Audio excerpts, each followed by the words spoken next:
Let's get ready to RPG! RPG! RPG! RPG! RPG! RPG! Hello, everyone. Welcome to the Knights of Last Call. Here on a late Saturday night. Good Saturday to you all. Happy Easter if you're watching this tomorrow. Hopefully, you're all doing well. As promised, I have nothing going on in my life anymore, so we're back to our regular.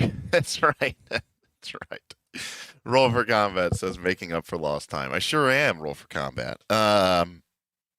Although this man right here messaged me this afternoon and was like, "I feel like you. My wife's out of town and I'm just hanging around, sleeping in late." By the way, we got a tall boy for tonight. I can open the damn thing. But yes, also making up for lost time. But also, times are tough. I was telling my Patreons today that the economy is catching up, and we've had some people who have been forced to leave or downgrade their Patreon membership because of the tough times. I certainly understand it. As I said, I just celebrated my 1-year anniversary of being laid off. And, it's tough. Thank you, Forsyth, by the way, with the Prime sub. Appreciate you. Cinnabos, too. Thank you. 8 months and 10 months, respectively. Thank you. It's a great way to support the channel if you don't feel like spending any actual money. Appreciate you. Of course, in the case of these people, they also support me with money, so it's a double impact. What's up, Evan? Evan just finished their stream as well. I didn't get an announcement for that. What the frick? I would have joined. Not joined, but hung out in the chat. I'm like kind of mad. YouTube sucks. I saw Trevor had a stream today. Oh, I see it. Monsters, late night monster design. Look at you. You're doing the Derek thing. Keith, I do enjoy a nice pale ale. Although I like the IPAs myself better.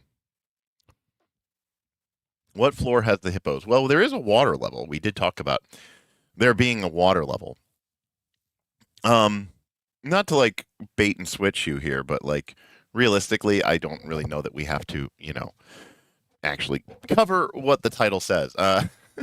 We can kind of cover anything we want. But I've been thinking about this a lot. Well, not a lot, but, I've been thinking about this more since earlier this week. I had Evan on from Nimble, and we were talking about his dungeoneering rules. And I was, basically expounding about all the different things and ideas that I have done over the years. So it kind of got me thinking about, with what I want to do and how I want to do it, and kind of comparing and contrasting what exists within the current Shadowdark framework, and some of the ideas and some of the things that I don't think, some of the things that work, and I think some of the things that maybe I don't want to say don't work, but I think they need more, extrapolation. Hey, what's up, London? Thank you so much. I know it ain't much, but it ain't nothing. Hang in there. Yeah, I appreciate you. It was really sad. We almost lost Beowulf today, but luckily one of our patrons stepped in, Vin, and decided to support him with it was an Easter miracle, and said, hey, apparently now on Patreon you can buy subs for people, so that was pretty cool of him to do that, since Beowulf is one of our pillars of our community in terms of his regular posting, and of course getting into arguments with me.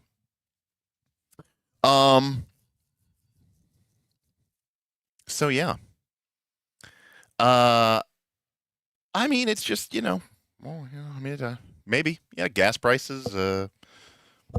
I think that probably more than anything really makes people, people probably have just sort of been coming to terms with realization that things are getting more expensive. They're not likely to get any cheaper. And, you suddenly look at a $4 or $5, $10 a month expense that is, quite frankly, optional. And you say, look, we got to make cuts where we can. I get it. Sorry. Oh, I did not have enough caffeine today.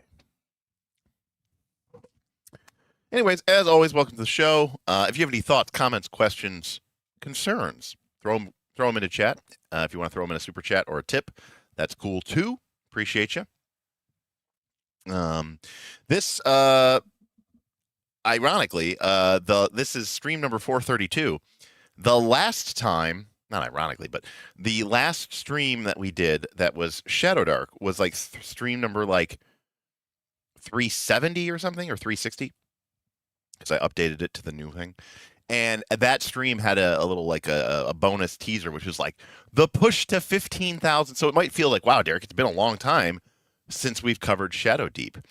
And it has been. And at that time, we were pushing to get to 15,000 subs. And we did it. And we're still not at 16. So that's how slowly my channel grows. I get 1 or 2 subs a day. At most. So it could take me, years sometimes to get 1,000 subs.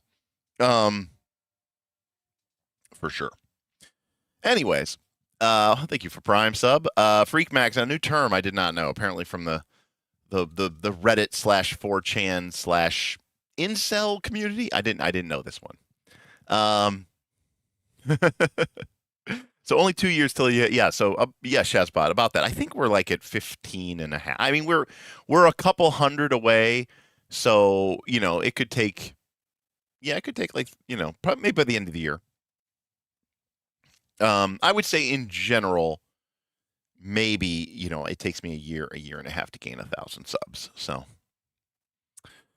you've moved since the last Shadowdeep stream. There you go. So it has been a minute. But we stopped talking about it just because, well, there was a lot of other stuff going on and a lot of other changing stuff. So, and I didn't think there was anything to it. But as I said last night, I think, given what happened at GaryCon, I'm kind of like, oh, maybe this is something that's worth exploring.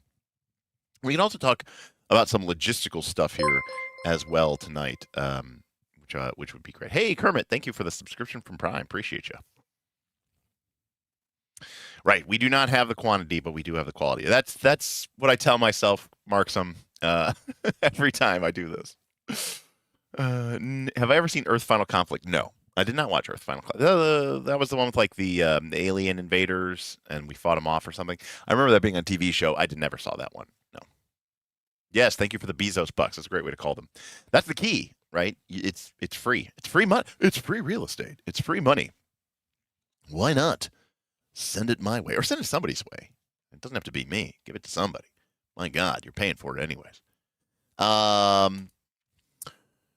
So there's like an insanely high chance that we'll probably bust out the whiteboard at some point tonight. Excuse me, but realistically, what I kind of want to solve for is the classic conundrum. Now, we were talking with Evan on Thursday, I think it was Thursday, about how to potentially do this in Nimble, and I've discussed in previous streams here what I have done in the past, and we can kind of weigh the pros and cons of that, which is to encourage. We can even talk about the historical reference of how do you create the tension of the dungeon, and how do you avoid the problem where the moment that resources run thin, you just leave the dungeon, go back to town, and everything's copacetic. Okay, and we've talked about this in the facts of like sticks and carrots, right? So, do you give the players an incentive, a reward for quote unquote staying in the dungeon, or do you punish them and penalize them if and when they leave, especially if they leave too early, or do you use some combination of them? And what does that look like, and how do you do that? And what kind of ends up giving you the sort of influence and effect that that you can have? Hey, Darth, what's up? Darth Galok tipped $50. Hype for the Shadowdeep stream return. Also, like I said in Discord, you should go deep and spoil everything since spoilers don't exist for dungeons. Yeah, thank you, Darth. So there was a discussion that we were having on the Patreon about, with these streams, how much should we actually cover in the design here? Because in theory, we will be, obviously here we're talking about procedures. People would know the procedures, but like when we start actually getting into like the design of the levels and stuff, some of the lore, some of the secret lore, how much of that do we really want to show, to people? And Darth here said, I would just go for it anyways, because one of the things that Darth and I both believe in is this idea, and we talked about this at length on Thursday when I was kind of showcasing this to Evan, which is this idea of between reaction rolls and random motivations and all this other stuff, the procedural element that emerges from a game, from the just random rolls, can oftentimes make each dungeon a unique experience anyways. It's not like there's a quote-unquote story. Now, that being said, there might be some, quote, big secrets that I think are cool and fun to put into a dungeon. But maybe there's even a way where we eventually make that like some sort of random table. We don't actually decide anything, right, discreetly. We make it something that, each GM can kind of randomize or customize to their dungeon's demise. I don't know. I mean, that's one option to kind of think about there as well. But thank you, Darth. I really appreciate you. And there we go, $50 support for Project Shadowdeep. Love it. What's up, Kaz? Good to see you. And Scotty, that's a great point too. 99% of the people watching this would be the GMs who are going to run it.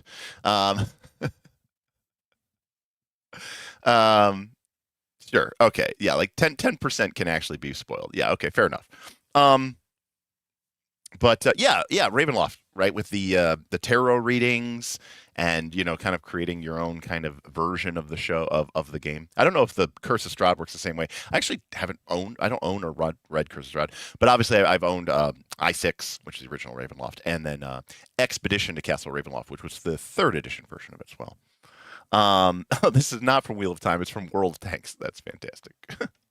From Kermit the tank driver. Let's see. Shazbot really liked the idea of luck making your loot tables better. Yeah, I think that was a Vin's suggestion, which I thought was a really cool idea for that as well. Interestingly, Shadowdark has a luck mechanic. It's their form of meta currency. A lot of people praise Shadowdark as the OSR Jesus. It's interesting though because it does have this essentially a plot armor / defensive, not plot armor, but a plot armor / bullshit meta currency in the form of luck. So it's interesting. Thank you, Runic Bard, for the Prime subscription. Really appreciate you. Very cool. Very cool. I mean, I figured it's kind of considered a classic at this point.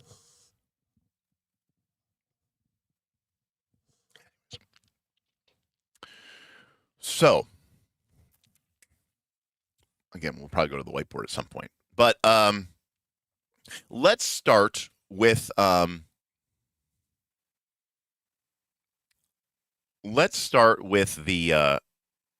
sort of the core problem or sort of the core idea of the game of the dungeon. So in the most basic of examples, okay, literally, the original idea, okay, probably gonna have to go to a whiteboard here. I mean, we've talked about these concepts before, but you never know who's here, and before you know it, you're whiteboarding, and then you're drawing stuff, and then you're just writing stuff, and then it just gets out of control, and yada yada yada. So it's a little bit, it's a weird combination of like diegetic pressure and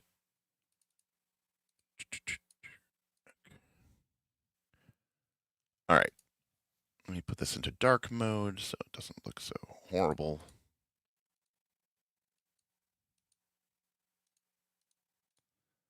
Okay, so obviously did this thing turn on? Hello, Bueller?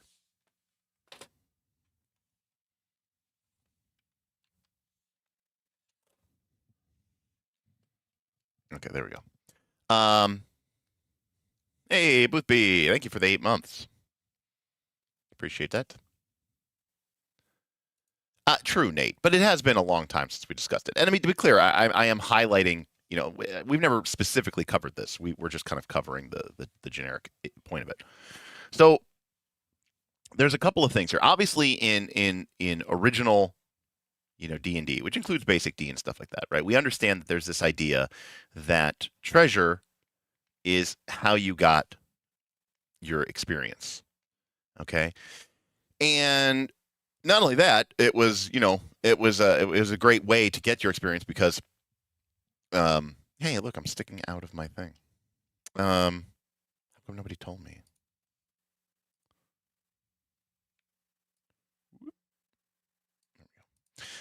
It was a great thing because by itself, treasure is not dangerous. And again, remember, it doesn't work. It works backwards. Okay, which is to say that in original D&D, players didn't know really what experience points were. Okay, like so, like they wanted treasure because that's just what people wanted. You know, they wanted money and they wanted gold and they wanted to be, you know, the same reason why we all dream of getting rich and wealthy and, you know, the reason why we go to work and stuff like that. Or they wanted magical items. So, you know, there's this idea that, you know, they were giving treasure for experience points, but it was actually, or they were giving experience points for treasure, but it was kind of the opposite. It was more like Gary realized and recognized that, Boothby tipped $25. Love these streams, but I'm fading out and will need to listen later. Have a nice evening and happy Easter. well, thank you, Boothby. Appreciate that. Must be that's an early night for you, right? It's only 10 o'clock there for where for you are. But you know, tomorrow's Easter. I imagine you're cooking and doing stuff. But check it out later. There'll be more streams coming. We're gonna be doing a lot of these. So happy to have you aboard. Something that isn't a first look. But thank you, Boothby.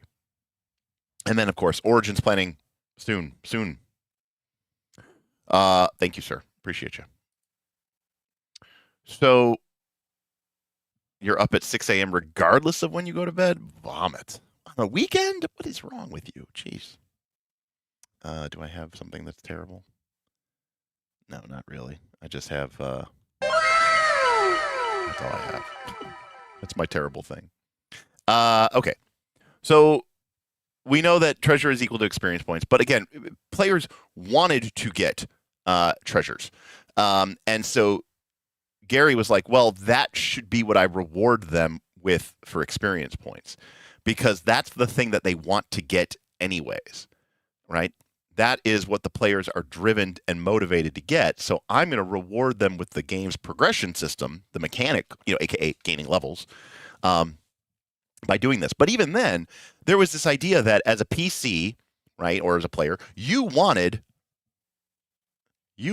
treasure. That was the motivation. The treasure gave you experience points, and the reason why you wanted the experience points was so that you could gain a level, so that you could get better treasure, right? And I mean, hopefully you can see how this is kind of a backwards cycle than what we kind of traditionally think of nowadays. You know, I think a lot of people, quite frankly, I think a lot of people in TTRPGs these days play the game to level up. And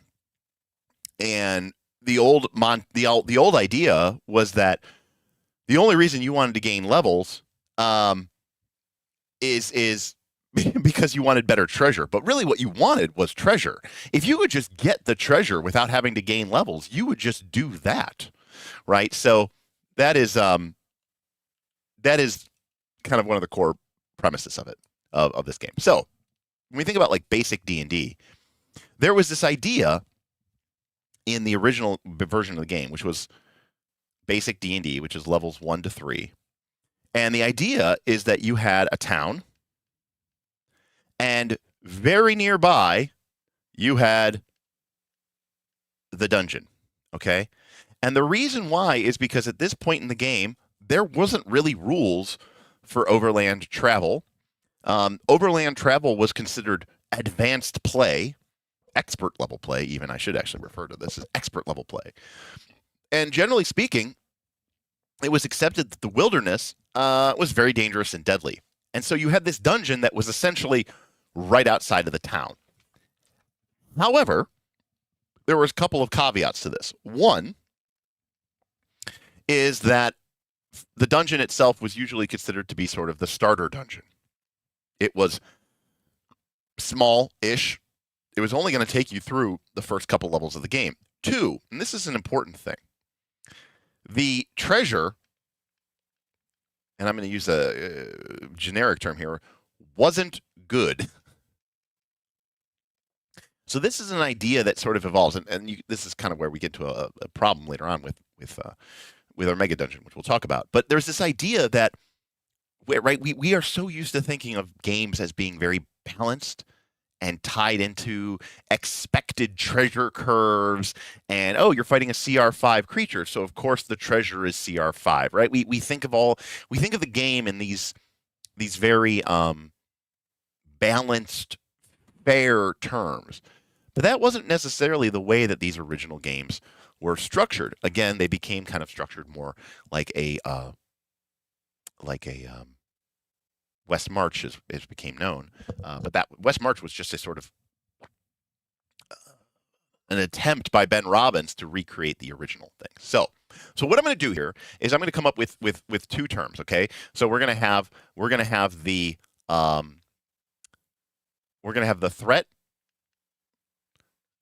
We're going to have the threat rating. And this, you could think of this as roughly as equivalent to level. Okay? And then we're going to have the treasure rating. Okay? And again, roughly consider this something like a level. So you might have your starting town, and then right outside of the starting town, you have your starting dungeon. Okay, it's not far away at all. It's just right outside of the dungeon. But you can see here that the threat of this dungeon is very low. It's 0 to 1, but the treasure is only 1. Now, over here there is a dungeon that is threat level 2, and the treasure is 2. Now, again, you have to think about this not from an experience point perspective, but from like a treasure perspective. You're like, oh, I would rather have the better treasure. Why? I want to go to this dungeon, not this dungeon. Now, part of the idea, was that this was basically right outside of the town, easy to get to, and this was really designed to get you your first level or 2. In fact, the original basic D&D set only goes for levels 1 through 3. The rules for basic D&D literally didn't even include overland travel rules. Those didn't come into existence until the expert set. Okay? Which is like 4 to... Is it like 15? My brain is loading. I have to actually look it up now because I'm annoyed. Someone will tell me in chat what it is. But remember, original basic D&D went to level... like 36. Okay, it depends on the class. Clerics went to 14, dwarves went to 12, elves went to 10, fighters went to 14. So, all right, so we'll say 14. Okay, now expert introduced. Thank you, Scotty. I should have just been patient and waited for you. Thank you, Scotty. Scotty with the 4 to 14.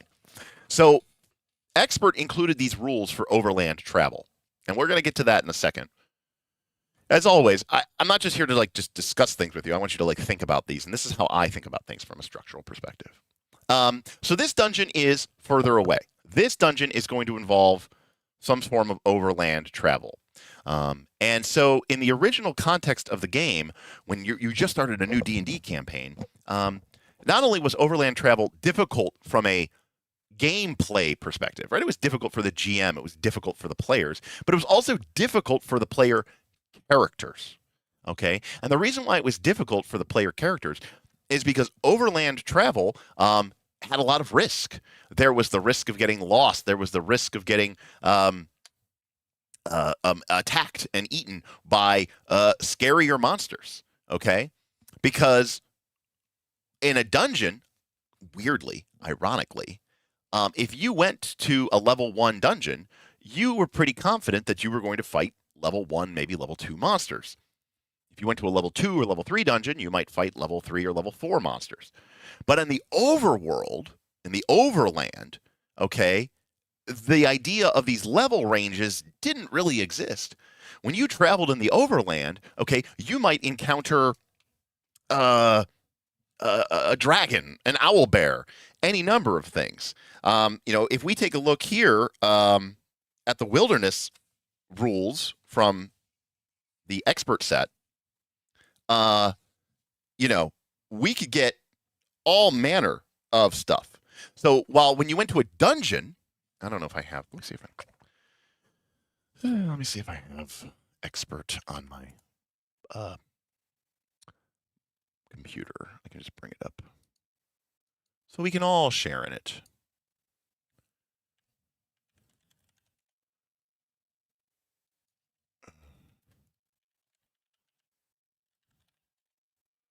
Doesn't look like I do. That's kind of weird. I would have thought I did. Try that. Oh, maybe I do.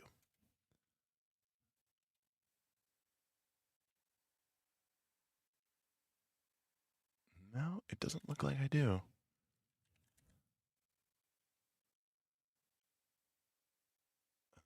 Huh.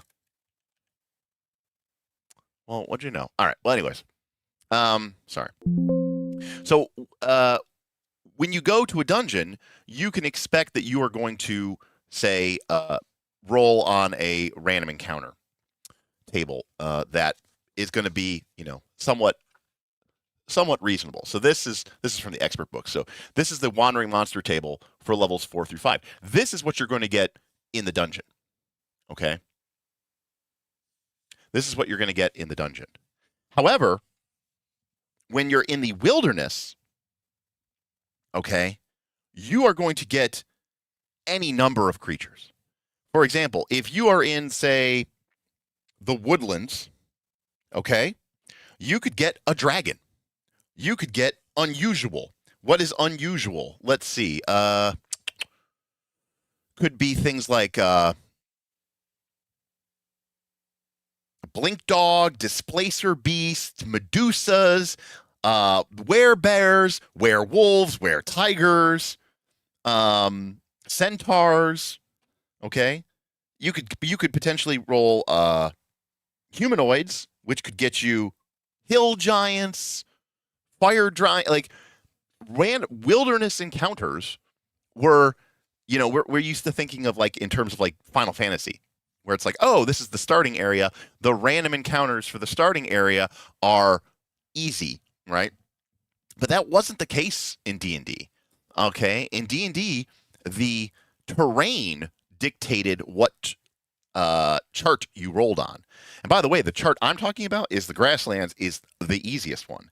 If we go to something like the swamp, then it's even harsher and more difficult. But again, I want to stress this. Even in the grasslands, okay, if I roll a 3 on a D12, you are encountering hill giants. So you could see where this is going to be a problem. In addition to this, okay, I'm going to show you. Let me see if I can. When you rolled for random encounters for creatures in the overland, there were typically more of them. Okay, so you might encounter an entire, war party of goblins. And, just like it's true in 5th edition, numbers matter a lot. The math it's not like PF2, right? Where you're like, oh, we're higher level, they're lower level. We'll kill, we'll crush them. No, like action economy, hugely important in original D&D, or in basic D&D, just like it is in sort of 5th edition D&D, just like it is in Shadowdark. And so you might encounter, I don't know, 4d6 goblins or something like that, right? And maybe some wargs or some wolves or something like that. It could be a massive contingent. So what this means is that traveling the overland was actually, weirdly, in some ways, more dangerous than going into the dungeon. But it's even worse than that. Because the overland travel, okay, didn't really give you any treasure. Creatures didn't travel the overland, okay, with all their treasure. The treasure was in their lairs. It was in the dungeons. So overland travel was the worst thing that you could possibly do. In fact, what you were trying to do is minimize your overland travel as much as possible. Because even more so, so we've got our 0-1, okay? And here, we'll make this a little bit more compelling, okay? We'll say that, yes, that is true.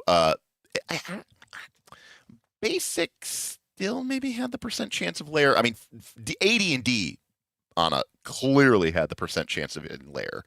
I don't remember if expert D&D exactly has the percent chance in lair, but it should be noted that even then, if you do encounter them in the lair, good fucking luck, because then you're going to be fighting like literally an entire tribe of whatever the fuck you're fighting. But I don't remember. I can't recall that off of the top of my on the top of my head. Okay, so here we go. So we're going to say that we have a dungeon here, and it is threat level 1 to 2, and the treasure in it is 1 to 2. Okay, and then we have a dungeon over here, and it is threat level 2 to 3, and the treasure is 2 to 3. And then we have a dungeon over here, and the threat level for this one is 3, and the treasure is 4. Now, your party, okay, your party is everyone's level 2. And you're in town. And the GM has already told you that they've got all three, you've learned from myth and rumor and legends and all this other stuff about these 3 dungeons, right? This is the Goblin Caves. This is the ancient tomb, and this is the Wizard's Tower. Okay, the old Wizard's Tower. Okay, you know where all these are. It's the beginning of the session. You guys are level 2. You have been exploring this dungeon. You got enough treasure and experience points to become level 2, but you haven't completely finished this dungeon, right? There's still some more to be. There's still some more areas to explore, right? There's still some additional treasure to be found in that dungeon. Okay, but you're level 2 now. The other dungeons, higher threat, but they involve overland travel. This dungeon, maybe this dungeon was hidden, right? Everyone's heard about the ancient tomb, but no one had heard about the location of the ancient Wizard's Tower. But maybe one of the treasures that you found in the Goblin Caves was a map that showed the location of the Wizard's Tower. The location of the dungeon itself is a reward. And you might say, how is knowing where a dungeon is a reward? Because this dungeon, okay, in fact, I'm going to say 4 to 5. This dungeon is only threat level 3, but the treasure is better, right? But it's a longer distance away. Now you're level 2. Which dungeon would you, in your party, advocate for? Right? What dungeon would you want to, what dungeon would you want to pursue? Would it be I can't spell pursue. Would it be the Goblin Cave, the Ancient Tomb, or the Wizard's Tower? I don't even know how many people we have watching this, but I'm going to put a poll up. There we go. So, which dungeon would you want to pursue? Now, again, remember, there's no wrong answer here or right answer here, because you could say, guys, we're level 2. We're going to go into those Goblin Caves. Nothing's really going to threaten us, it's going to be easy. But the treasure isn't going to be great. Now, remember, treasure, not only is that money that you can spend, but it's also how much experience points we get. Okay, so if we go to the Ancient Tomb or if we go to the Wizard's Tower, we are literally going to be leveling up faster. Okay, now obviously it's a little bit more dangerous. We could die, but of course, remember, this is basic D&D or old school D&D. You could die anyways, right? Just because you're level 2 and you're going into the Goblin Caves, you might still get taken out, right, by a random critical hit from a goblin or something like that. So just hopefully you can see here that just this decision alone, and the fact that not everyone in chat and in our poll is agreeing, already indicates just how much player agency that you have. Now, let's take a step back. What if I told you that your group, now, by the way, back in the day, people had larger groups. So let's say you had a 6-person party, right? What if, because of the way you rolled your dice, your group had 2 clerics? Would that change which dungeon you might be more interested in? Especially if maybe through rumors or research or just through, context clues, you might go, huh, I bet you that ancient tomb has a lot of undead. And, we have 2 clerics and a paladin. So even though that ancient tomb says that its threat level is 2 to 3, I bet that with our party composition, that threat level is actually more like a 1 to 2. Just because we are packing such a powerful, anti-undead type situation. Now, alternatively, this dungeon could also be full of traps. Maybe that is what that dungeon is. The ancient tomb really is just undead, constructs, and traps. So if your party is like clerics and thieves, right, you are going to do very well in the ancient tomb. On the other hand, if you don't have thieves and clerics available to you, it might become a tougher situation. Maybe the GM puts a bunch of puzzles, and I'm talking old school puzzles, not like make an int check. Make an int check puzzle. I'm talking about where the GM, by the way, I used to do this literally. I would take like puzzles, like literal puzzles, like those block puzzles, those ring puzzles, and I would like throw it on the table and I'd be like, if you solve that, you solve the puzzle. Like that is the puzzle. I've had like little, things that the players had to do. Because again, we didn't have skills back in the day in the old games. The player, you might say, but my players hate puzzles. Good. They'll never go back to the wizard tower. I remember once Smith made this big dungeon and he promised us it was full of awesome loot. And we said, that sounds awesome. So we went to the dungeon and we go through the first level. It was pretty normal. And when we got to the second level, it was something where if you had a light source, I want to say gargoyles or something like there were this dungeon level was like full of gargoyles, as in like stone gargoyles, and they animated in the presence of light. And we basically said like none of us had dark vision. I think this was 3rd edition D&D.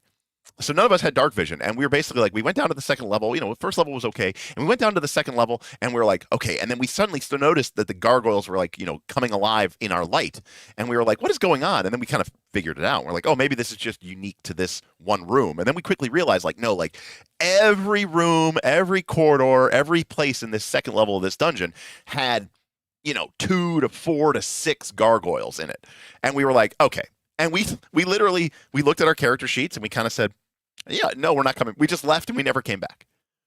Maybe we could have eventually gotten some dark vision potions or some dark vision spells, but we didn't. And we said, look, this dungeon, not for us. So we turned around and we left. And it's such a weird way of thinking about how the game was presented. But this is kind of how that would work. And by the way, in Gary's defense, this becomes a lot more appealing if you're running for a stable of 20 players, right? Because, in today's world where you have one group of 4 people and you go, I know that I have a human, a half-elf, and whatever, somebody else who doesn't have halfling, and they don't have dark vision. And I make this dungeon where the walls come alive and the gargoyles activate. You're basically saying, I know they're going to not go to this dungeon and they're going to leave. And then you're like, I wasted all my time making this dungeon. But if you were running, as Gary was, for 15 plus 20 plus players, all based out of this town, okay, then suddenly you might go, okay, well, that group, your group, shouldn't go to the Wizard's Tower or to the Gargoyle Dungeon, but another group could. Or maybe, nobody goes to the Ancient Tomb because nobody's really rocking enough clerics, and then a couple people die, and they go, I'm going to re-roll a cleric because we want to be able to. Somebody wants to be able to explore that Ancient Tomb. So hopefully you can see how this creates this really cool player-driven agency. Oh yeah, absolutely, Nate. A lot of players have alts as well. We can actually talk about that real quick in a hot minute, because there's something else to be considered when we think about the original context of D&D, which is this. Let's say that Nate, and Nate and Jess and Ray, come over to my house on April 4th for a D&D game session. And they say, okay, well, we definitely want to hit up this Wizard's Tower. There's a hint that there's a lot of, also you can even, oh guys, Dungeons and Dragons is so cool. Because there might be a rumor, or you may have learned, right, that maybe the Ancient Tomb has a lot of coins, gems, and magic weapons, swords, magic daggers. The Wizard's Tower is said to have scrolls, wands, and magical rings. So you as a player might be, or as a PC, right? Your PC or your player, you might be interested in different treasure. And you might say, oh, I want to go to the Wizard's Tower because I like puzzles. As a gamer, I like puzzles. And my wizard would love to pick up some scrolls and wands and some magical rings. So this is an ideal situation for me to go to. And that's going to affect and change the type of way that I have. Now, and by the way, a good GM, I've always recommended 3. You can get away with just starting your game with just the Goblin Caves, because realistically, the game assumed that basically for the first level or 2, the players were basically going to the dungeon that was right outside the town. You didn't have the capability, the resources. You didn't even have the player skill. You might not even have the GM skill to be able to handle that. And in the basic rule set, you didn't even have the overland travel rules. But ultimately, as a GM, I would create the Goblin Caves, the Ancient Tomb, and the Wizard's Tower. And that might take months for the players to interact with and go into and do all this other stuff. And while they're doing that, I'm developing the next one and the next one and the next one. So there's always these expanding spheres of influence. Anyways, so Nate, Jess, and Ray on April 4th decide, hey, we're going to go to the Wizard's Tower. And I go, okay, cool. So their characters, let's say their characters are level 3. So they go and they sit down. They come over to my house, right, on Sunday, Easter Sunday, and we have a game session. And during that game session, a lot of stuff happens, which is, they travel to the Wizard's Tower, and it takes, maybe 8 days of travel. And then they get to the Wizard's Tower, and they go into the dungeon and they get a bunch of stuff done. And then they leave and they try to make a camp and they rest. And then they go back into the dungeon another time. And then they find a really cool treasure pile and treasure loot. And they're like, okay, but hey, like we're kind of getting in trouble here, and our hit points are kind of low. And remember, it's another thing, but back in the day, you didn't get back full hit points when you rested, right? You got back 1 hit point. So unless you had access to magical healing, it was really, really difficult. Even if you did have magical healing, it was still somewhat difficult to get back all of your spells. Not to mention the danger, right? That overland, that overworld danger was very real. Every day that you spent in the wilderness was literally taking your life into your hands, okay? And yeah, sleeping in a dungeon, not even really a possibility. Okay, not even really an option. So finally, after 3 days of adventuring in the Wizard's Tower, the group makes the return home. They find a shortcut. They have a little bit better luck, and it only takes them 7 days to get home. And somehow, miraculously, amazingly, stupendously. Nobody nobody gets killed, and the random encounters don't take anybody out. Okay, so everything's cool, right? Everything's copacetic. Well, yes, except remember that now Nate, Jess, and Ray are plus 18 days into the future. So that means that Nate's PC, Jess's PC, and Ray's PCs cannot be played again until April 22nd. So if, say, on Tuesday, Jess and Nate stop by along with, Keith, and now it's Tuesday, the 6th, and Keith says, "Hey guys, you guys want to play D&D?" And Nate and Jess said, "Yeah, we're free." And Keith says, "Cool, I'm going to bring my fighter. I've got my fighter." And Nate and Jess go, "Cool, I've got my character." And we go, "No, you don't. Nate and Jess's PCs are on the road. They're not available. If they want to play, they have to make a new PC. You have to have an alternate PC because their PCs are forward in time." Now, again, when you're just playing with the same 4 people, right, we just snap our fingers and we fast forward those 18 days, right, to catch up. But when you're playing with a group of 15 or 20 people who, the cast rotates from day to day, from session to session, you don't do that. So this is what Gary Gygax was talking about with timekeeping is of utmost importance. The real success of any game is this. But what I want to point out is hopefully you can see why when Nate, Jess, and Ray went to the Wizard's Tower, why them just going in, doing one encounter with a 15-minute adventuring day, turning around, leaving, going back to town, resting, returning, wasn't an option. It wasn't an option because, number one, there was the danger and risk, the real danger and the real risk of, quite frankly, being killed by the random encounters. Number two, there was the temporal cost. If during that session, the group had, for whatever reason, gone back to town, rested, fully recovered, then gone back to the Wizard's Tower again, by the time the session was finished, their characters might be a month or more ahead in the future. There was a very real pressure to get as much done as you could in the shortest amount of time possible, because you didn't want your character to be stuck a month or more into the future. And 3, resting and recovering was not the kind of benefit that you might think it is nowadays. Okay? You didn't go to sleep and recover from all of your conditions. So, especially from your hit points. And this meant that going into the dungeon, taking a couple, points of damage, and then going, we kind of got messed up. We're going to go rest for a night. Okay, cool. You regain 1 hit point.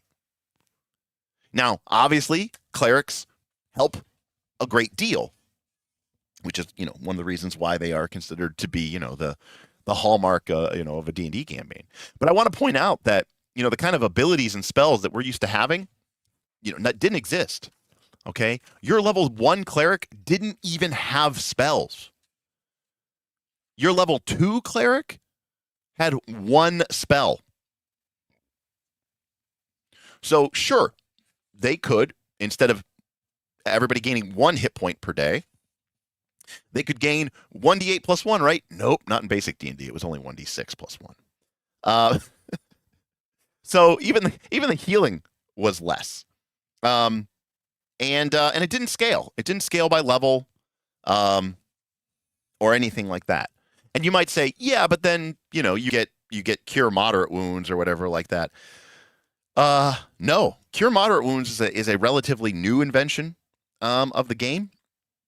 The next healing spell after cure light wounds was, I believe, cure serious wounds, which was level 4.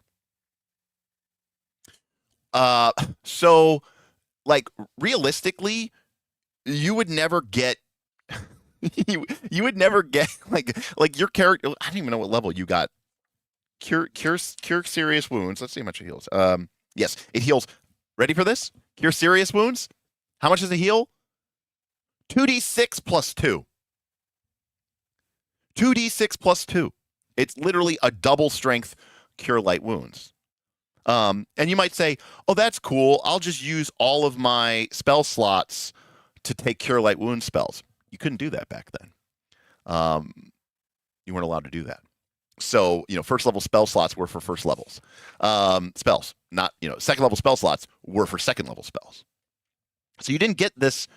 It was difficult. Even with a cleric, it was difficult to heal. And so if we look here at a cleric, you got your first second level spell at level 4. You did not. By the way, I don't know if we'll be able to see this here. I'll extend it here. This come on, there we go. You can see here your level 1 spells. You have only 2 of them. All right, until you are like level 8. So yeah, even with a cleric, healing was tough. In fact, I would go so far as to say that when you were out on an adventure, there was almost no chance of recovering your hit points outside of having access to a cleric or a potion of healing. In the modern day D&D, the idea of the potion of healing is almost like, I think it's almost mocked. I don't know if mocked is the right term, but people don't have this respect for it that people like me and older people have, because healing is so free. It's so ubiquitous. We have healing surges, we have hit dice, we have focus healing, we have treat wounds, we have go to sleep, wake up with all your hit points. We have clerics who have, free heal spells. We have clerics who have 19, 20 spell slots, right? We have cure spells at every level of the game. The idea that we would want as part of our magical items to get a consumable healing potion, the idea that, yes, that drinking a potion of healing would be a waste of turn. This is a modern day thought process. And whereas I can tell you, back in the day, I remember that, Smith used to describe the platonic ideal for him was opening up a treasure chest and seeing it glittering with silver and gold, a magical sword, and 3 healing potions, red, of course. And to him, that was just like, what power do I have in my hands? What a treasure! What a reward! Wow! Think about how much this changes everything for me. And it goes even deeper than what I just said, because remember, that coin, that gold, that treasure, that was experience. Those potions of healing literally gave you unparalleled regenerative abilities that you would never, ever have. That magical sword, it's only +1 to hit. It's only +1 to damage. Yes, but also in D&D, there were categories and creatures that could literally not be harmed by weapons unless they were +1 or greater. You literally could not hurt them. Many of them, things like undead, certain golems, they were just immune, completely immune to all of your attacks. A fighter getting a +1 sword literally opened up the ability for that character to now participate in entire categories of fights where before they had no chance. Treasure just hit different in a way that in our modern era it just doesn't. So again, I've kind of taken myself off here onto a tangent. But the point I'm trying to make is that once Nate, Jess, and Ray make the journey to the Wizard's Tower, they are going to do everything in their power to get as much treasure and gold and stay there as long as they possibly and safely can before they have to leave and either risk sleeping overnight, which is when you're definitely at your most vulnerable, or worse, risking the trek back to town. So what you're trying to do is minimize this. You're trying to minimize this. And you're definitely trying to minimize going outside the dungeon and camping.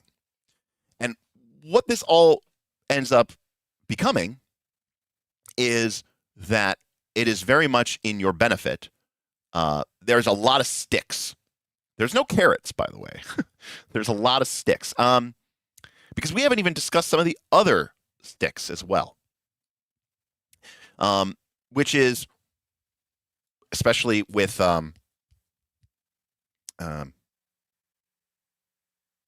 more advanced, I should say not more advanced, but depending on how engaged the GM is, okay, if the players go and they leave for a week and they rest and they heal back and they return, now again, at our table, that might be instantaneous, right? We go to our safe spot, we recover for a few days, and then we go back. Great. But now the dungeon may have changed. Monsters that were previously killed may have returned or reinforced. Remember, we don't get experience for that. In Shadowdark, you literally don't get experience for that. Technically, in basic D&D, you got a small amount of experience. Whereas you got 1 XP for every gold piece of value of your treasure. Fighting a monster was proportionally worth near to next to nothing.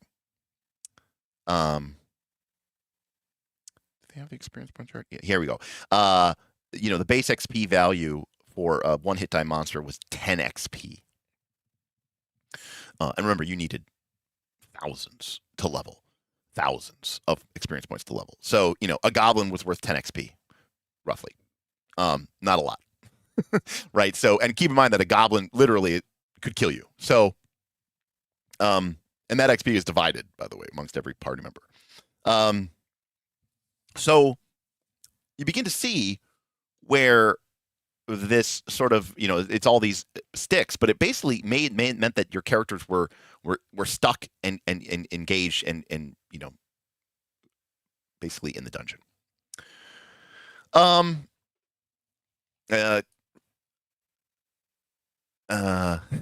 John says, I have to say 3E and beyond has rewired my brain on how the game used to be played. Now, by the way, there's nothing wrong with the way that 3E and 4E and 5E play the game.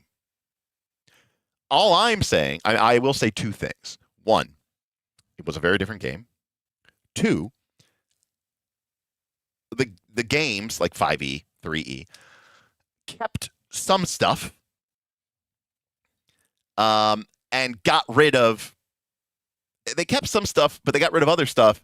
But then the stuff they kept suddenly doesn't make any sense anymore. As a result of that, like, some of this stuff is very. Not, I mean, it's one thing for something to be left behind in the game, and you're like, whatever, it's cute, it's fine, whatever, it's an Easter egg. But in some cases, I think it's actually deleterious. I think it's actually problematic. Because I think its presence hurts the game, and they probably should get rid of it and move on. But they're like, no, it's part of classic D&D. I'm like, yeah, but it is a mechanic, or it's an idea that harkens back to a very different style of play that the game no longer does. But see, that's what's interesting about D&D. And we talked about this on Thursday with Evan about combat a fail state. People have always wanted, people have always liked fighting and rumbling. But the fact of the matter is, the original D&D did not encourage combat. In fact, I would go so far as to say it actively discouraged combat, because the rewards were minimal, if almost non-existent. The danger was exceptionally high, and there was little to be gained by fighting, realistically. And even if you look again at the, and I think a lot of people's conceptions about how D&D is played or was played come from 2 main sources. One, actually, I think it comes from video games. which very early started emulating D&D, but did a very bad job of it. And two, young GMs who didn't know the rules and didn't play by the rules because they thought the rules were stupid. As an example, as a kid, as a young kid, I had a friend who we played D&D with, and they thought Treasure for Experience was dumb. They're like, doesn't even make sense. In their mind, oh, you did say about video games. Okay, cool. I missed that. Because he had grown up playing video games. He had grown up playing, Dragon Warrior, Dragon Quest, and Final Fantasy, and the Clouds of Zine and stuff like that. So for him, it made sense that your character leveled up when you fought monsters, even though realistically that doesn't really make sense either. Like people act like that somehow makes more sense than getting treasure, but to me they're both nonsense.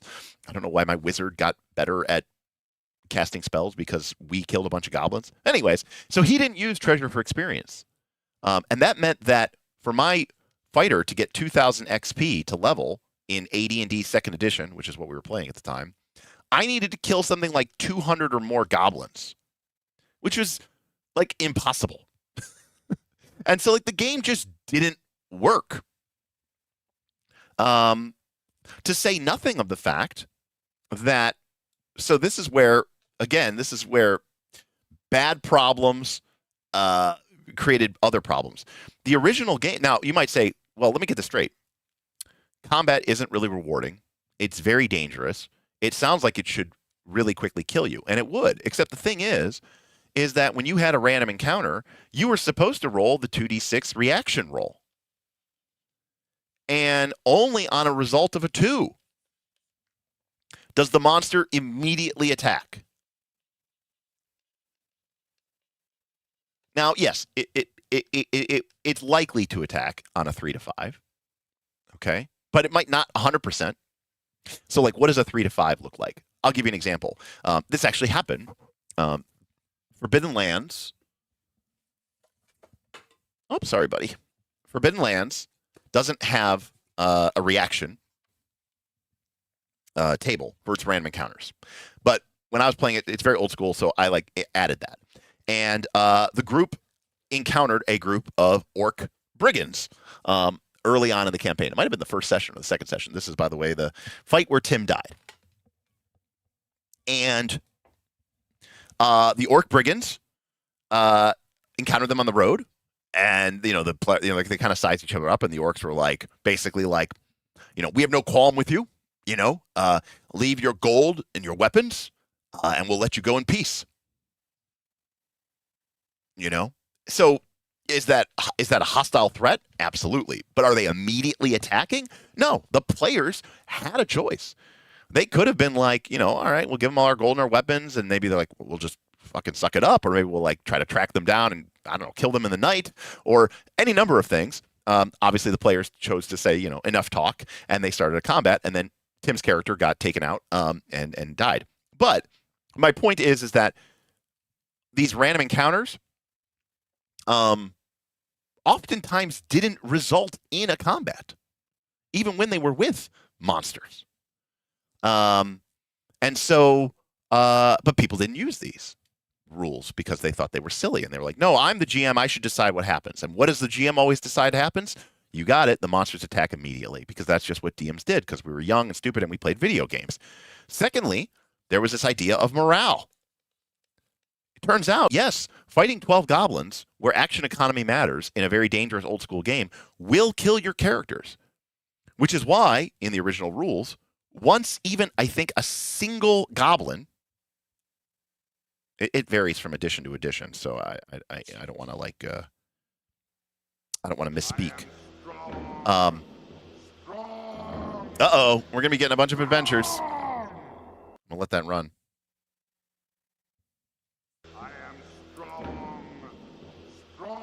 We got 5 gifted subs coming in from the man, the myth, the legend. It's Agile Monk. Thank you, Agile Monk. Everyone appreciate your emojis and loyalty badges.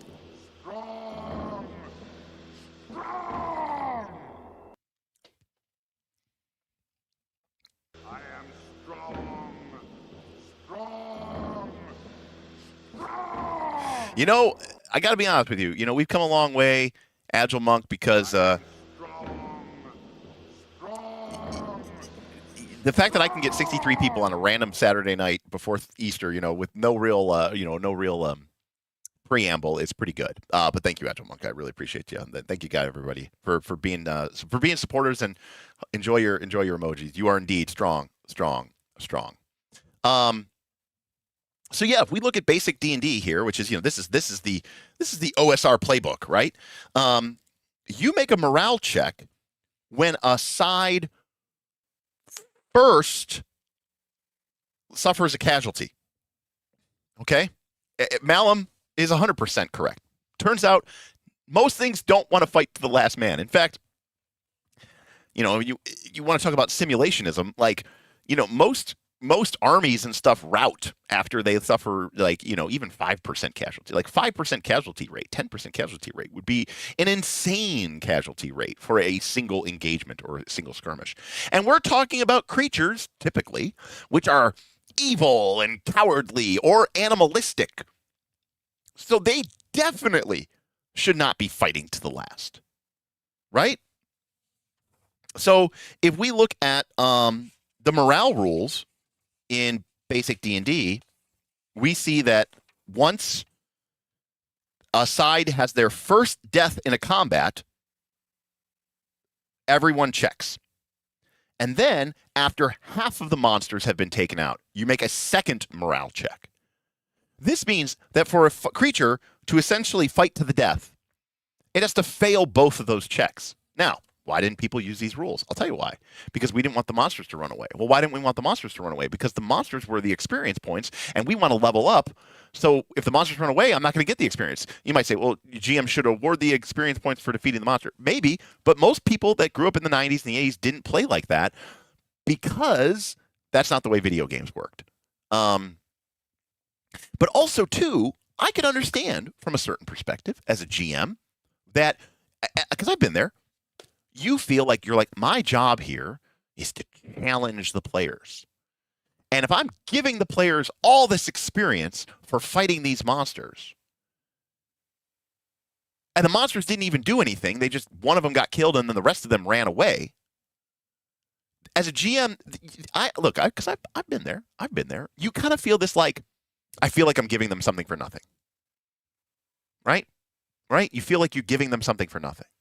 You feel like you're being, I don't know, you're being got, you know, you're being got.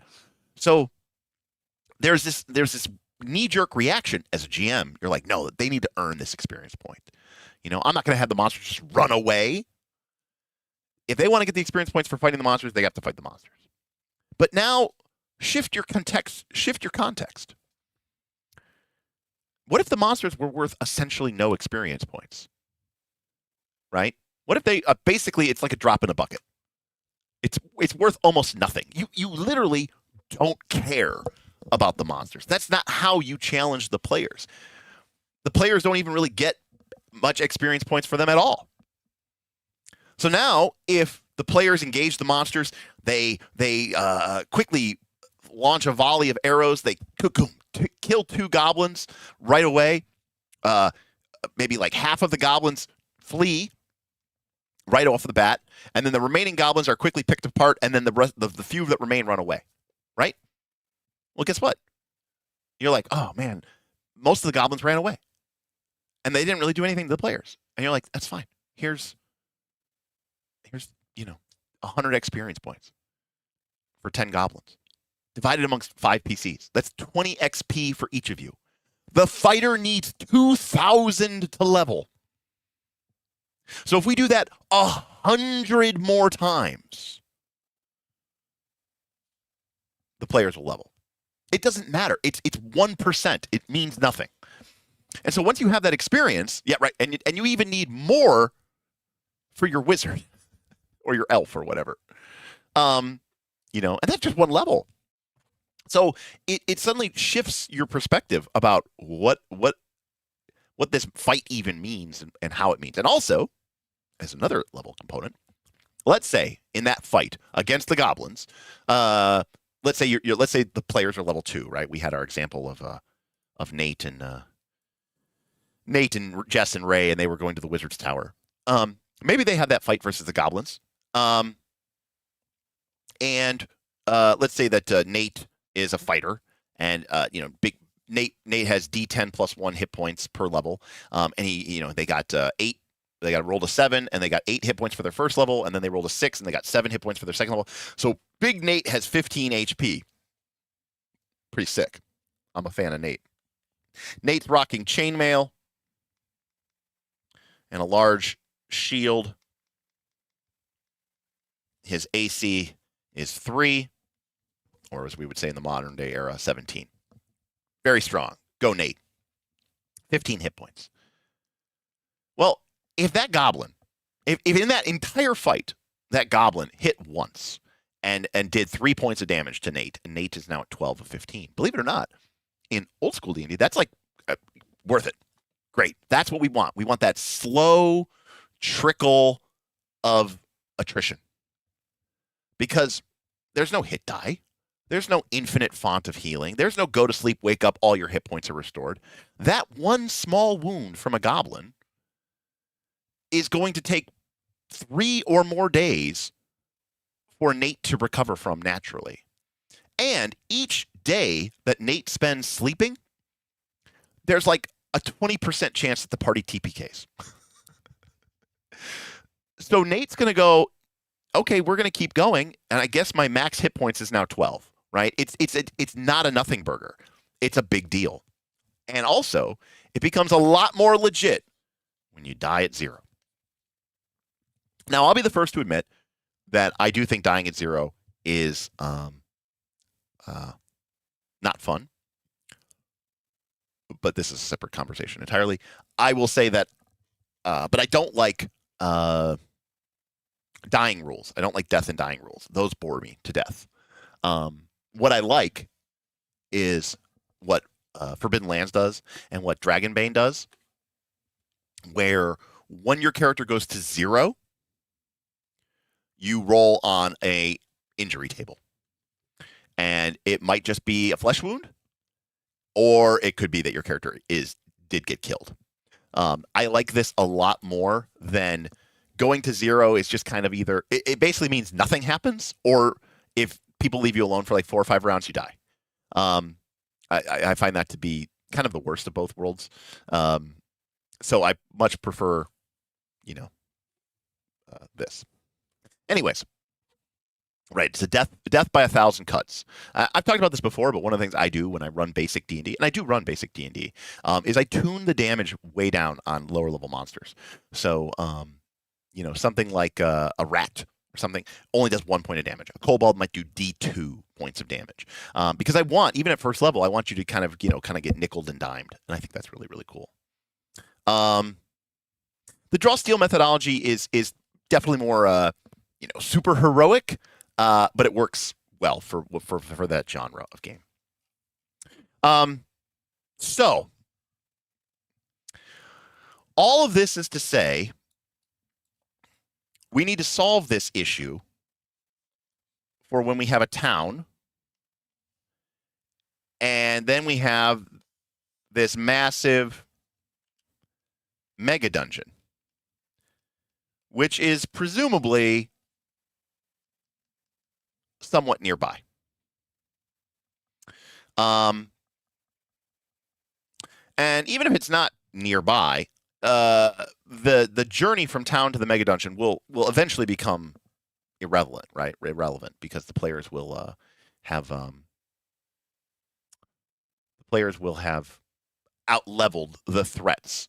But we also need to make sure that the players can actually go there when level 1. Because remember, the idea of a mega dungeon is that you can be in there from level 1 to level 20, or in Shadowdark. I mean, you don't have to do that, but that is what I'm trying to do for Shadowdeep. And in the case of Shadowdark, which goes from levels 1 to 10, we want this to be a dungeon that goes from 1 to 10.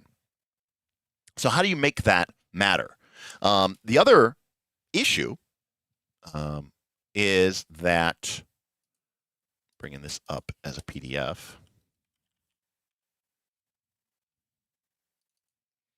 the other issue is that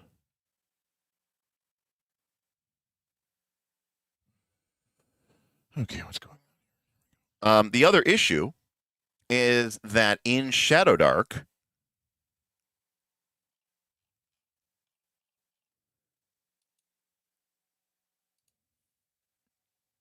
a character who successfully rests regains all last hit points and stat damage.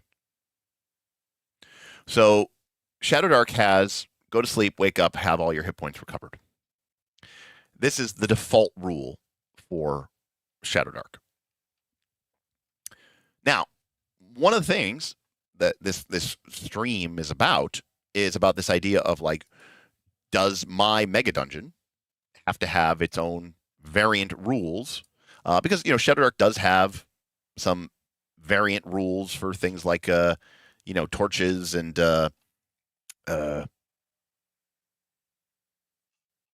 there's like a blitz mode, right, where like the torches burn out faster and some other stuff here. I'm trying to see where it is. I don't know where it is. I know there's a page in here that just basically shows this stuff. Well, that's that. Oh yeah, I've played Ultima 6. Of course I have. So I forgot this was even a Project Shadowdeep stream. Yes. Again, I was just kind of teaching you the context. So yeah, so I think in order to make this game work, I think we have to consider introducing some variant rules. Now, in the past, so again, in the past, what I have done is I have used carrots. So like when I was playing Pathfinder 1 and we played a Megadungeon, I encouraged the players they would basically get bonus experience, right? Basically, the longer they stayed in the dungeon. Now, the problem, if there is one with this, is that it's completely non-diegetic, right? Like it doesn't really make sense. Like it's just like, it is a push your luck mechanic. It encourages you to stay longer, keep going. But again, it doesn't really tie to anything. Now, the good news is that Shadowdark, it already uses XP for, treasure for XP. And so generally speaking, there's already sort of this idea that like, what is that worth? How do we define that? Now, the advantage in Pathfinder 1 is that the way I defined the longer they stayed in the dungeon was through encounters. And so the more encounters they had, the more experience they gained from things like treasure and monsters. But in Shadowdark, it doesn't really work that way because the only thing you get experience point for is treasure. And while it worked in PF1, this situation did create some weird situations where like the players might know like that a treasure exists, but they might not want to get it because they want to come back later when they're in a higher bonus bracket, if that makes sense. It's like doing some sort of weird end of the year tax ploy, right? Where you're like, I have to wait till January 1st to go to the hospital because that's when my insurance resets or something like that. And I'm not necessarily sure that is a meta, a metagaming aspect that I want to include or use.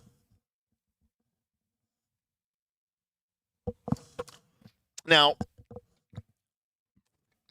we talked about this on Evan's stream, but another way to do it is sort of like, pseudo carrots.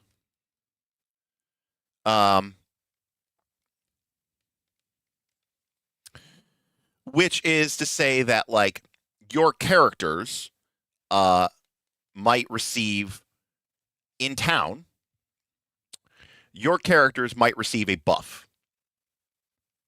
The buff costs 20 gold or some decent chunk of gold. All right. It's a blessing from the temple of, the god of life.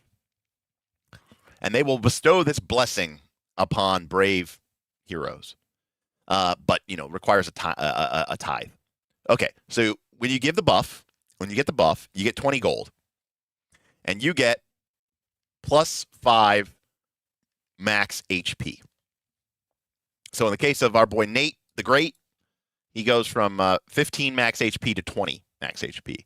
If the wizard buys it too, they go from 9 max HP to 14. But that buff lasts until you rest, basically. Or, it lasts the whole day.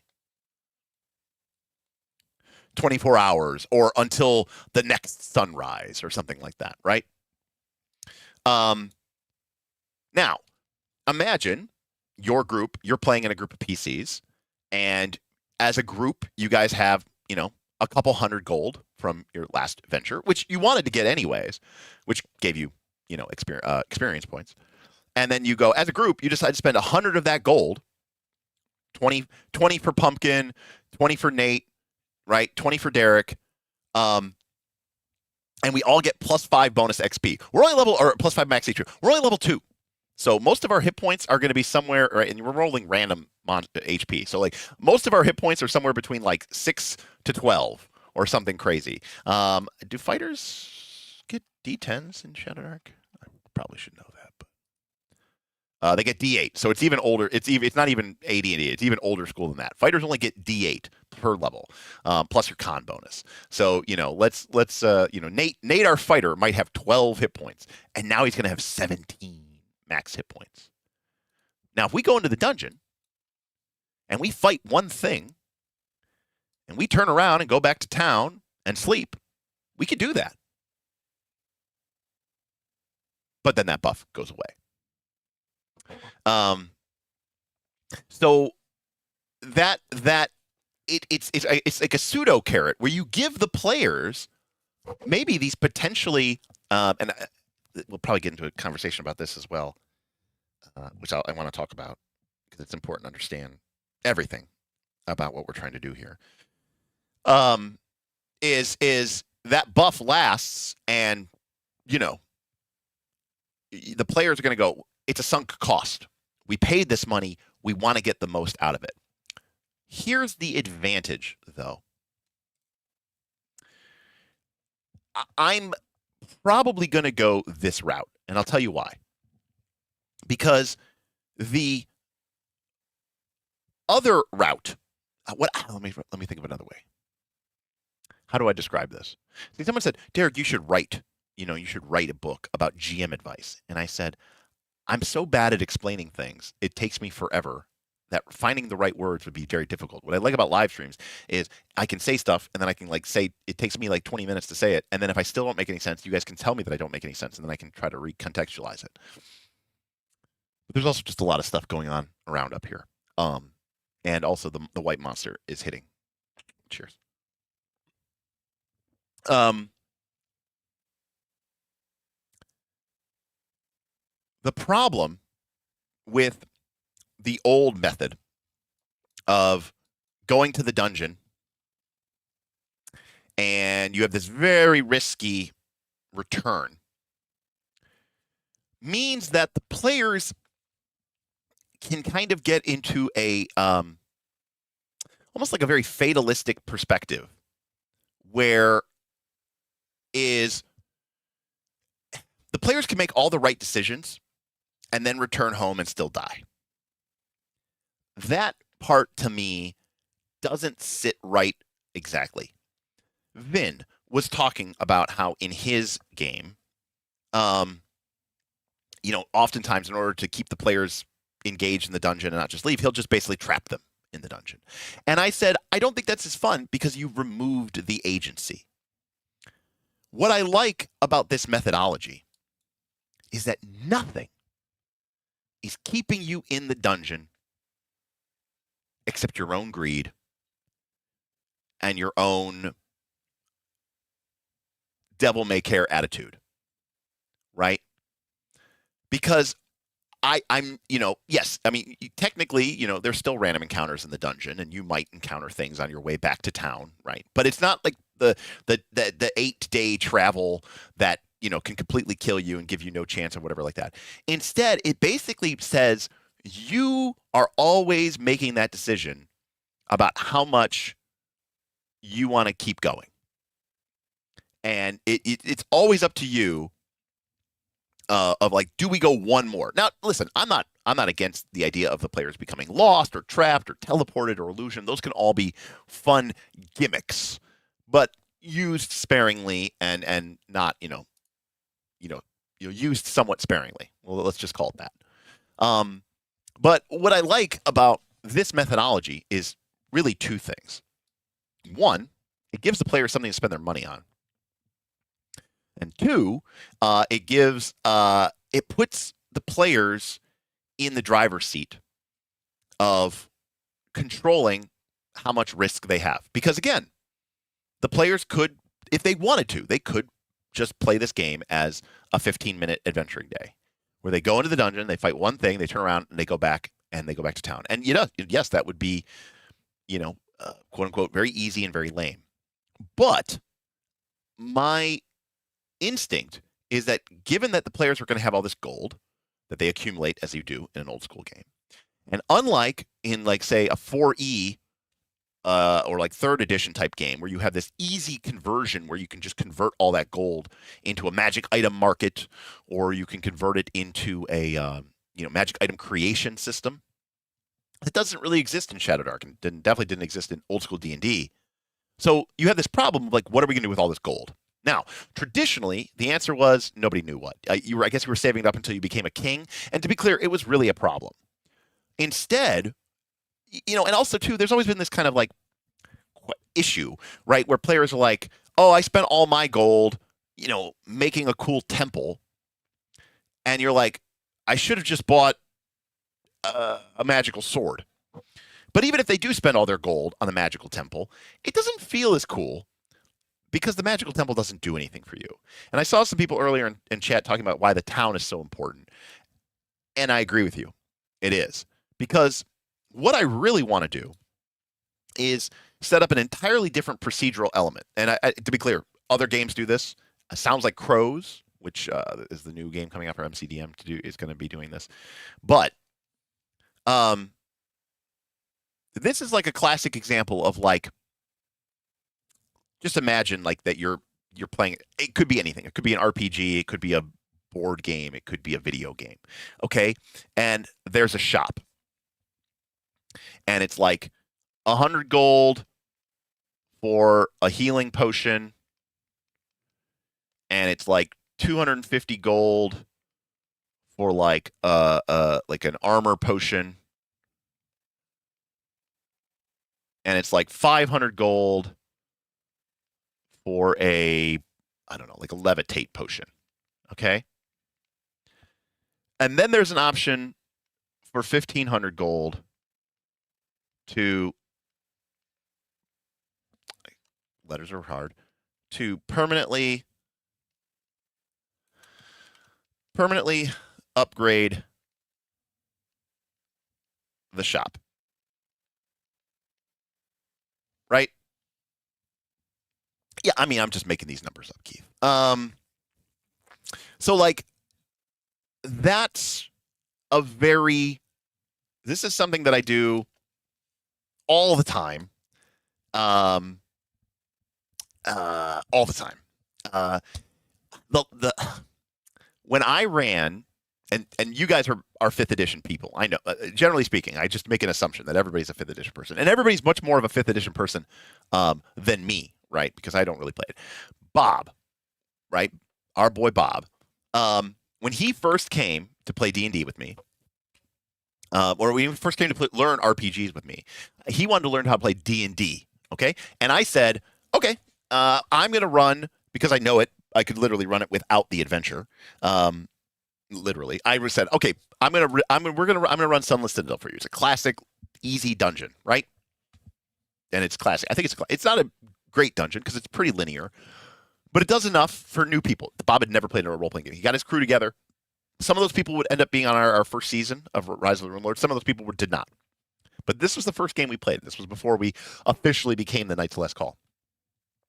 And the town that is near Sunless Citadel is called Oakhurst. And, the group was getting gold. And I don't really care, and I don't know how 5th edition works. But very quickly, the group was like, we love healing potions, right? They're still kind of in a D&D mindset. They don't understand the inner workings of the game. All they know is that hit points go down, and when they get to 0, it's bad. And I don't think they had a cleric. I think that was a key takeaway. Bob might have been a barbarian. There was a rogue, because I definitely remember someone taking cunning actions. And maybe there was a wizard. And they didn't have a cleric. Or maybe there was a cleric, but he was never there. Anyways, they wanted healing potions. And so, I made there be this strange little magical curios shop in town, with a kind of an Ollivander-esque, proprietor. And I had a lot of, so whenever they would go, I think healing potions were like 50 gold. I think they were in the player's handbook. And I was just, their whole thing was we just wanted more healing potions. So they would come in there and they would go they're like, oh, we got 250 gold. Cool. We can buy 5 healing potions. Okay. Now, I don't know the rules to 5th edition. I know that the game technically doesn't have magical item prices until later and then whatever. But I didn't care about that anyways. Because I remember the group had gotten 400 gold or 500 gold. And they were so excited because they were going to go buy 10 healing potions. Okay. And they go to the, Ollivander's magical curios shop. And they're excited to this. And he comes in and he goes, we return, adventurers. And I see that your coin purses are bulging with coin. I'm glad to announce I've just gotten in a new shipment. You boys have certainly been drying me through my supplies. And they're all like, yeah. And I go, but before you do that, I thought I might interest you in something that just came in, especially from the Elven realms. The old man reaches down behind the counter and pulls out a beautiful ebony case, long and cylindrical, with a narrow silver grasp. He opens it up, and inside, on a bed of silk, is a gleaming, silvery arrow carved in elven runes of death and destruction. And they're all like, ooh, what is that? I go, friends, this is a legendary elven arrow of slaying. It is said that it wields the power of elven accuracy. Shoot this at any foe, and it will die instantaneously. And the group was like, what? Really? And I go, I'm like, yeah. And I didn't actually know how 5th edition arrows of slaying worked. But I was like, in my mind, it was like a 3rd edition arrow where you shoot at something, they fail a fort save, and they die. Turns out in 5th edition, it works a little differently. But when you're level 1, and they were like, how much? And I go, 400 gold. And they're like, oh, man. Man. Now, for anyone who's played 5th edition, you know that arrow should probably cost, I don't know, thousands of gold. I don't even know what it should cost, if it even has a right price. But it wasn't about whether it's balanced or not. I just wanted them to, have this, oh, man, we really want that arrow, but man, that would mean only getting 2 healing potions instead of the 10 that we thought we were going to get. And they did buy the arrow slaying. But that's the kind of decision making that I like to put into my players' hands. I like them to have to be do we invest for now? Do we invest for later? Do we invest in this single powerful thing, or do we invest in a different thing? And this gets back to one of the most important and core lessons that old school D&D taught us, which is it's all about the consumables. Consumables are the driving force and factor. So much of modern D&D got ruined in 3rd edition, in my opinion, because it all became about very affordable, very commonly available, permanent items. And nobody wanted to buy potions or scrolls anymore, even if they were very powerful, because they were like, no, that's just setting me back on my quest to get my next amulet of natural armor, or my next ring of protection, or my next cloak of resistance, or my next stat increasing item, right? Or my next plus X shield, armor, weapon, etc.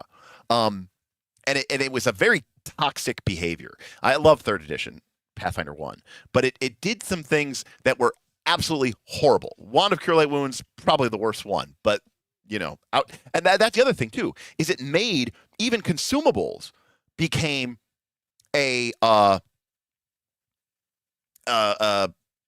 they weren't really consumable. A wand of Cure Light Wounds was so cheap, so available, so easy to make, and so freaking 50 charges that it didn't even feel like a consumable, right? And that's what I don't like about it.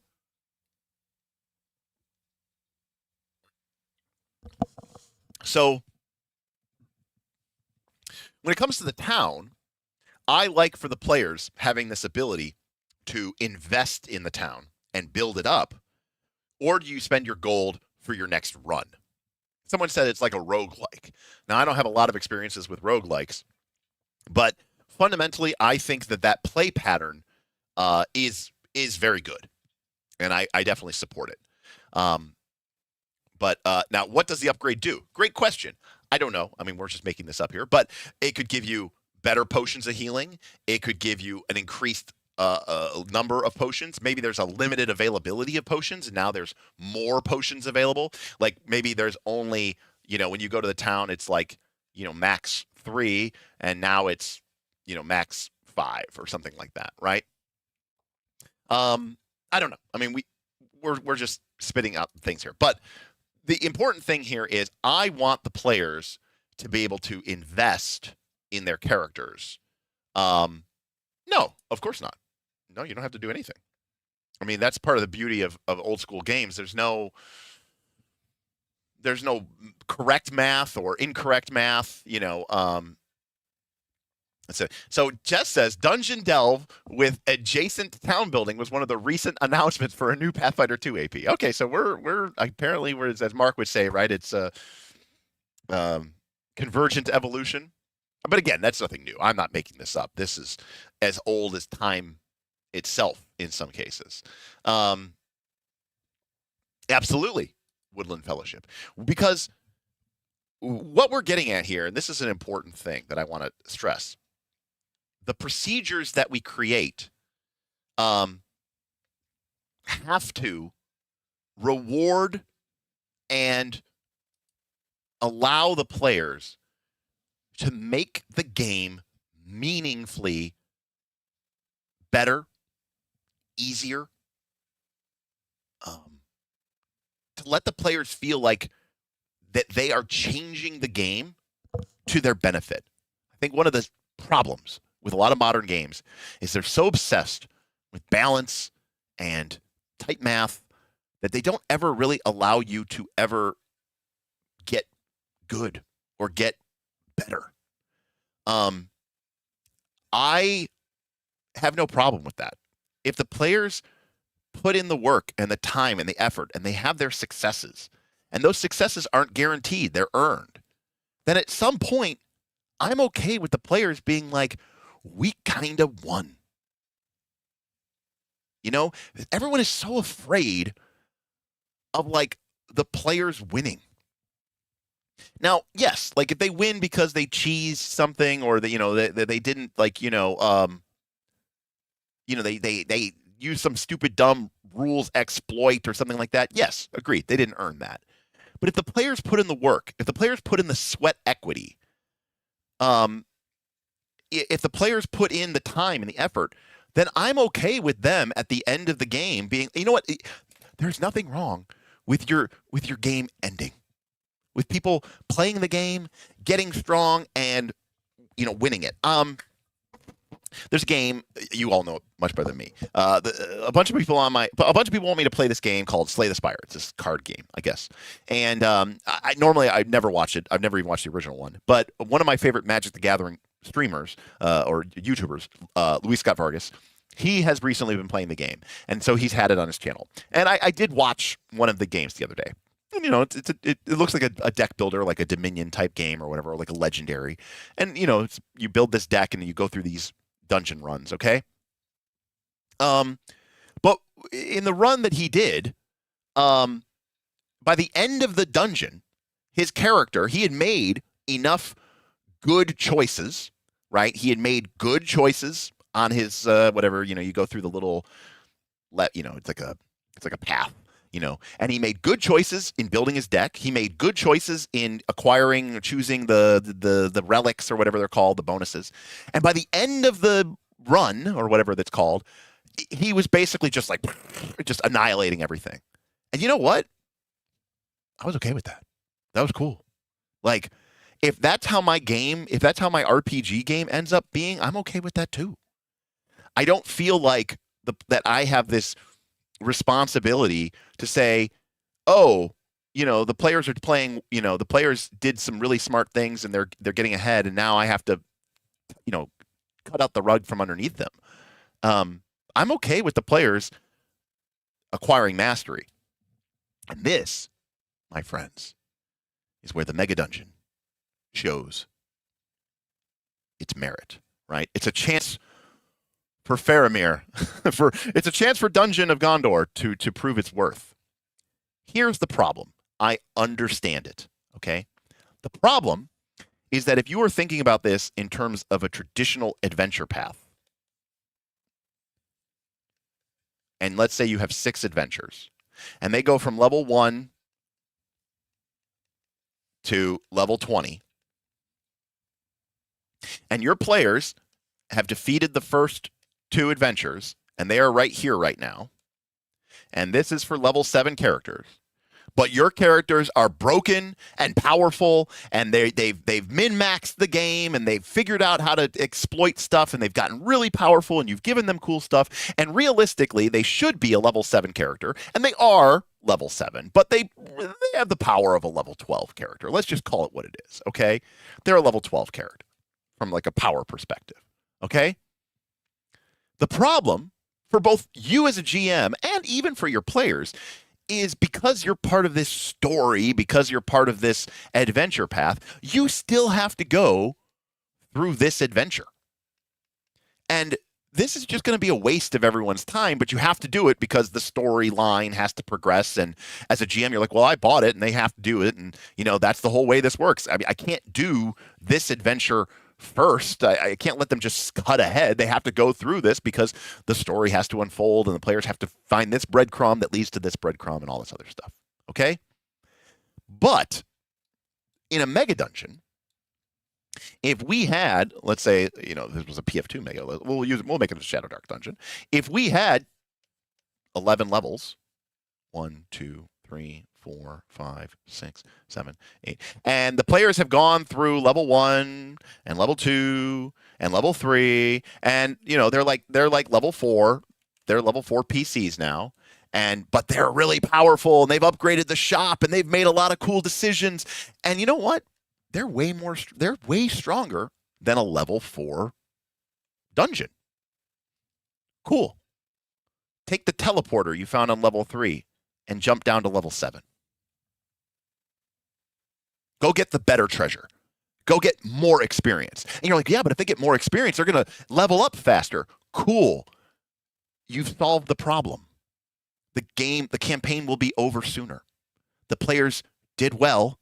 They will beat the game quicker. They will skip some of the content. That's okay. It's a mega dungeon. You're not designed. You don't have to beat it all. There's no story to complete. When I ran my PF1 mega dungeon, which had 27 levels, I think the players maybe went to like 10 or 11 of them. Some of the levels they just walked through maybe once. Some of the levels they never even saw or learned about. That's okay. So this is a self-correcting problem because the players go, we're going to go to level 7 where, yeah, we're only level 4, but we're fighting level 7 monsters and this is badass because we're getting great treasure. We're getting tons of experience points. We're leveling up quicker and it's tough because, yeah, our characters are busted and we have these cool buffs that we got from town, but man, these monsters are higher level than us and they're kicking our ass.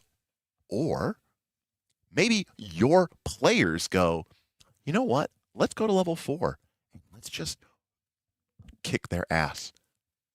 But that's the player making that choice. If your players want to sit back, enjoy, and relax, and kick every monster's ass with their really powerful PCs, who are you, the GM, to say anything about that? That's their choice. If they don't get bored with that, and they're having a great time, congratulations. It sounds like you're running an amazing game, and you're really getting your money's worth out of the dungeon. If at any point the players start to get bored or they start to get a little irritated with how slow their progression is, remind them, or maybe they remind themselves, you could always jump down a level or 2 or 3, you did find that teleporter, take you right down to level 7, and the players go, you know what? We got a hair up our ass. Let's do it. Let's go. Let's see what's up. So it gives exactly, Speedy. It gives them more agency. You can chill and win every combat. You can get more challenge. It's up to you as the player. You put all of that in their decision. As a GM, you don't have that agenda. You're not trying to get them to tell some story that they have to hit every single level. They don't.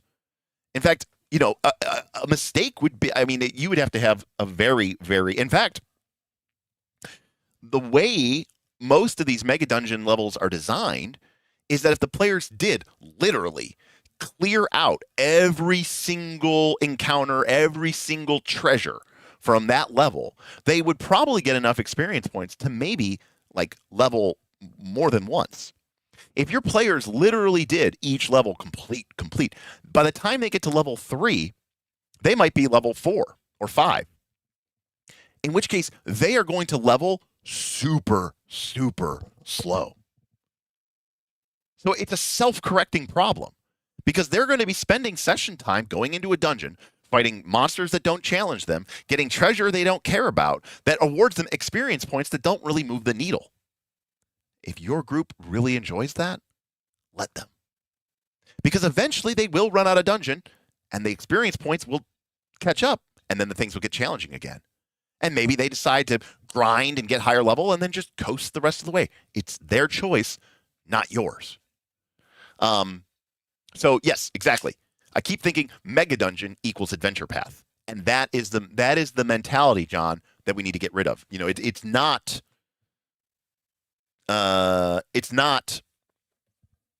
Abomination Vaults, right? So that is why the Mega Dungeon solves this problem. Now, it doesn't solve every problem because you know, Sveti has the fun, sad story. When my group opted out of the Mega Dungeon because it required them to be involved. They preferred a linear adventure without many choices. You know what? That is the reason why adventure paths exist, and that is why it is a good. I'm okay with that. You know, like I'm not. That's a very valid way to play a game. What I'm describing here with the Mega Dungeon and the tower and the building up and becoming powerful, that's not what I want out of, you know, my Avatar Legends game, you know? like so there's different games, there's different, you know, different strokes for different folks, you know. Now, Sweet Threat brings up a really important point as well, which is the full clear demographic is also why decoupling XP from killing creatures is so important in a mega game and a Western March style game. 100% agree, Sweet Threat. 100% agree. In fact, some of my absolute favorite sessions ever, okay, have involved, as Stephen Glicker would say, a heist. I remember there was, in 3rd edition, there is a lesser beholder called a Goth. I think the Goth is like a CR6. And I remember that there was a group of PCs that were like level 3. And I was playing a dungeon where, you know, you got XP for treasure. I did that a lot in 3rd edition. So the PCs were level 3. And they were on the 2nd level of the dungeon. So it was level 1 of the dungeon. This is level 2 of the dungeon. And they discovered a shaft which went down to level 4 of the dungeon. And there was basically this treasure vault, and it was guarded by a Goth. And the group was like, we want that treasure, but we can't possibly fight a Goth. It's way too difficult for us. So what did they do? So they went into town. This is 3rd edition. They went into town. They bought some potions and scrolls, including scrolls that were a little bit higher level than they were capable of casting. Remember, they're only level 3. But I do remember that they bought a scroll of, I think maybe of Stone Shape, which I think is like a level 4 spell. Okay. So you have to be level 7 to cast it. They were level 3. But they bought the scroll, one-time use, because they had a plan. And through a series of shenanigans and illusions and skill checks and clever uses of spells, the players snuck their way down to level 4, got past the Goth, into the treasure vault, looted it as well as they could given the context of the problem that they had, and got the hell out of Dodge. Now, did they make money on the venture? Yes, of course they did. But not as much as if they hadn't spent all this money on these expensive consumables, obviously. You know, it's like they put like it's almost like investing into a venture, right? You know, like they invested like 30 or 40% of their wealth into this venture in the hopes that it would pay off, and it did. But obviously they would, you know, if they didn't fight the Goth, so they didn't get the experience for that. But they did get the experience for getting a treasure hoard. The way I did experience is in those games was I would assign a CR rating to the treasure hoard itself. So that treasure hoard was worth like a CR8 treasure. It was like they had just killed a CR8 monster at level 3. So they got, you know, whatever, thousands of experience points just for getting that treasure. Not to mention really cool, good loot and money. Now, it was dangerous, but they implemented a plan. They did their heist, and everyone was like, that was awesome. And one of my favorite parts about this heist is that the majority of it was planned, discussed, and talked about in a group chat, actually a group email thread, since this was, 20 years ago, in a group email thread that was happening during the work week. Like my guys were at work, but they were, in Gmail, listing the spells that they might need, going through their character sheet, trying to see if there was anything on their sheet that might be useful for the heist, formulating and be like, well, wait, you're a ranger, so technically you have access to this, like it was, like they were planning, they were playing the game. They weren't even at the table. When you can get into your players, like when you can get into their daily life like that, man, that is now, granted, this also was 20 years ago. Everybody was like, 23 and not married and didn't have kids yet. So there's definitely a big difference there for sure. But, I think it just shows you that these things can be really powerful because at the end of the day, the players enacted a plan. And when people talk about combat as war, that is what, for me, like when people talk about combat as war and they're like, oh yeah, we did some stupid bullshit thing and all the monsters died. I actually don't think that is actually really even that fun. But I do love the clever use of spells and abilities and consumables to accomplish, awesome and great deeds. There's also this idea, we talk about Batman, which I think that like what's cool about consumables is that it allows your fighter to turn invisible. Just get a potion of invisibility, right? It allows your fighter to levitate. Just get a potion of levitation. The problem is that we, for the last 26 years, have been caught up in the magical item rat race, where as a fighter, you feel like an idiot if you're spending your gold to buy a potion of invisibility when you should be saving for the next striking rune, or you should be saving for the next plus X weapon, right? So that's the problem that is created by the quote-unquote magic item market economy, is that fighters always had, in rogues or whatever, always had this ability to interact with all these fun, cool, magical effects, but players were very disincentivized to ever purchase them because they need to save up for their next plus weapon, right? Right. Do you want the boots of flying? Do you want the girdle of giant strength, right? And worse, maybe the player does get some weird, but maybe kind of cool item, like your character gets, I don't know, I'm just looking through the 5e DMG here.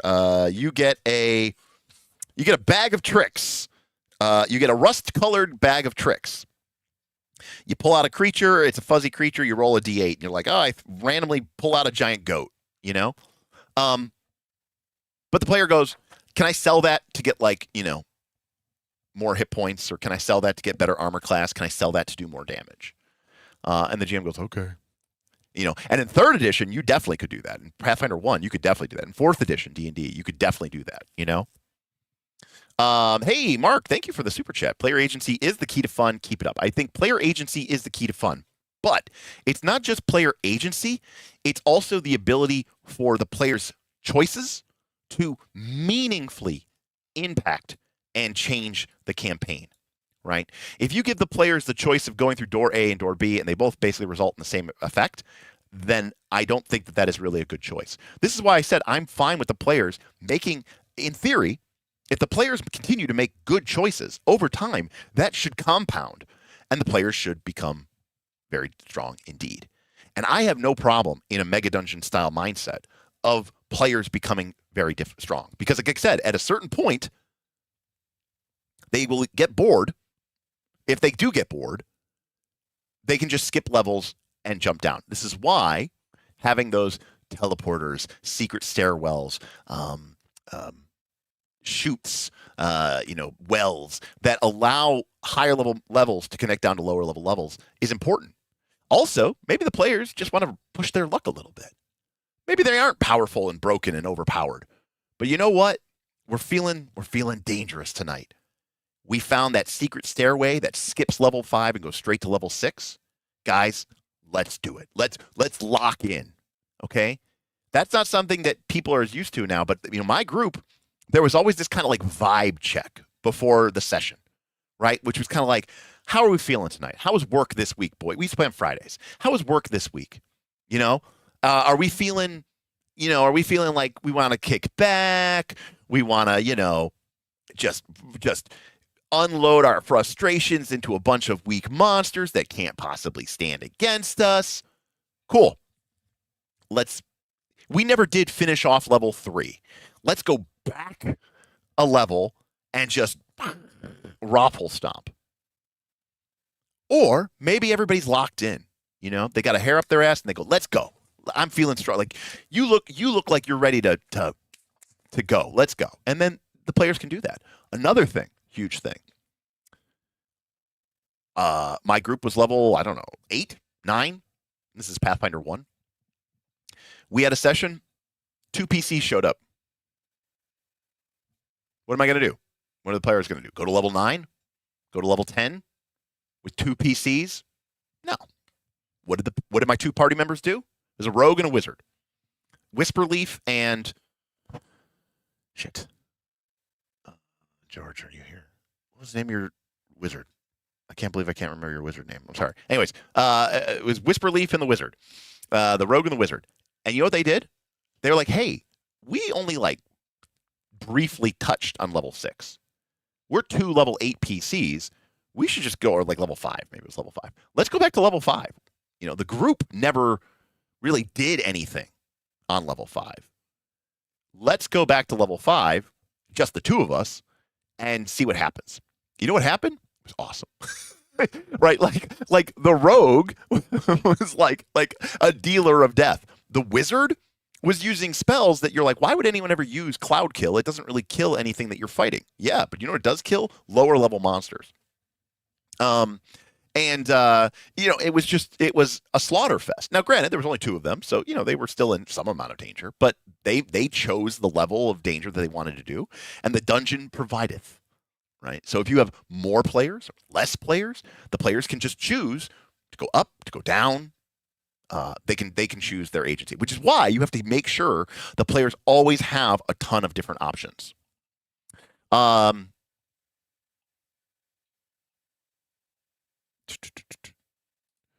Let's see here. Sveti says, a solution that some games implement is to permanently purchase a consumable. You get 1 use of that consumable per adventure or something like that. Yeah, I don't personally like that because, Sveti, that encourages you, once you've used that 1 use of your item, is to go rest or whatever. Plus, per adventure doesn't mean as much when you're playing more of a sandbox dungeon type game.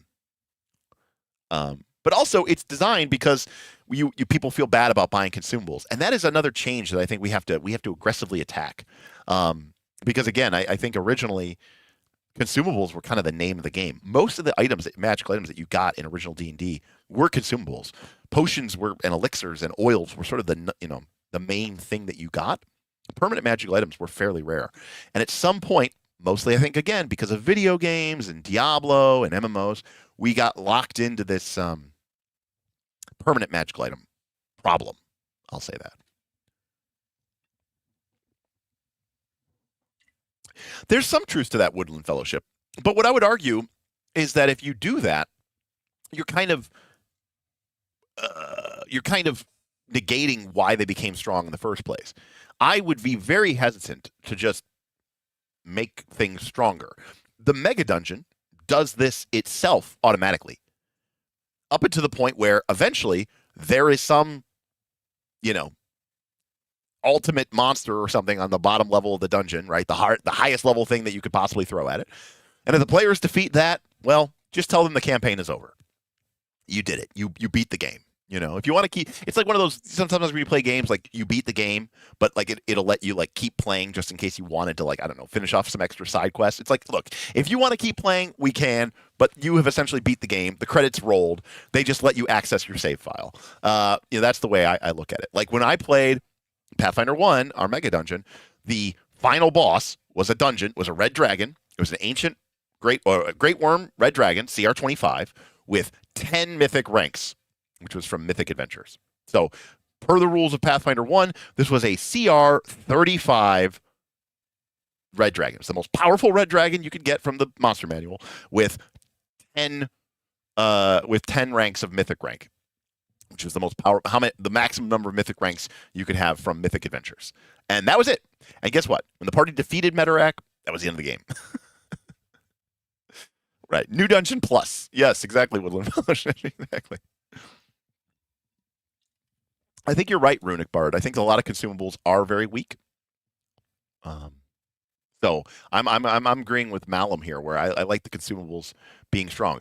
The other problem is, I think, with this problem of duration. I am big into longer durations. Okay, because short durations make you, not only does it make you feel like you're not getting your value out of the use, but like it becomes like a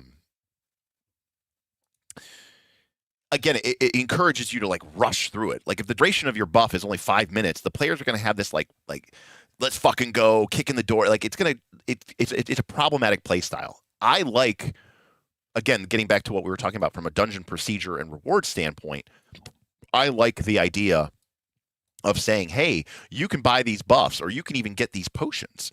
And it's like, well, how long does it last?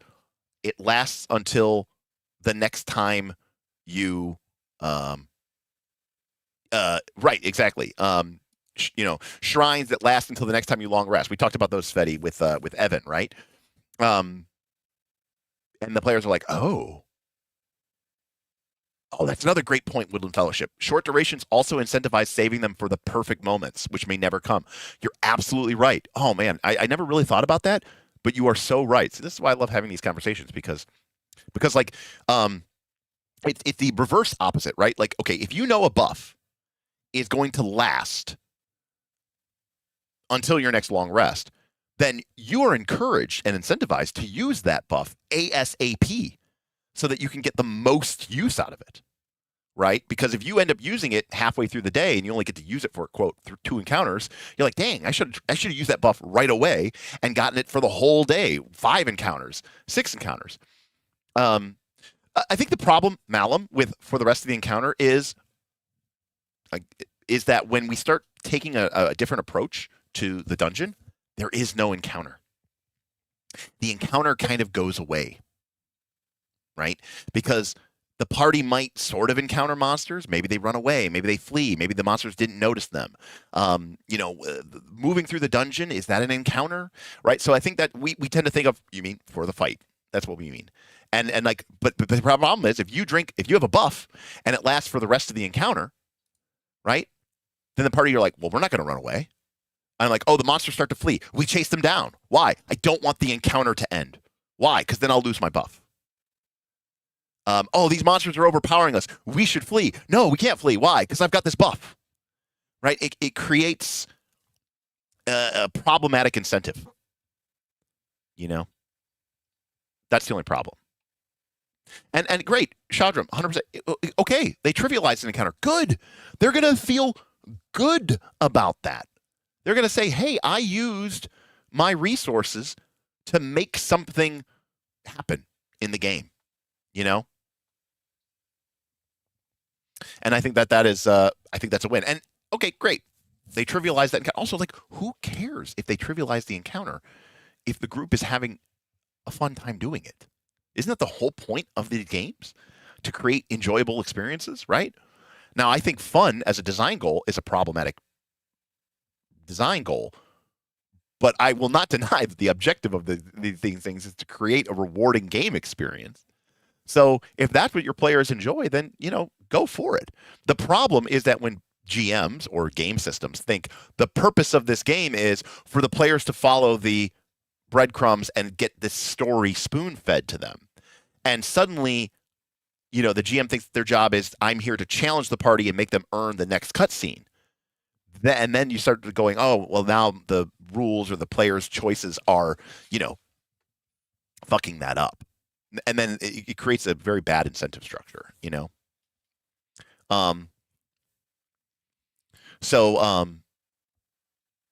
Runic Bard, it's interesting you say that. So in Wilder Feast, a game that you guys know I love, when you eat a meal, you get a series of buffs. And those buffs last until the next time you eat a meal.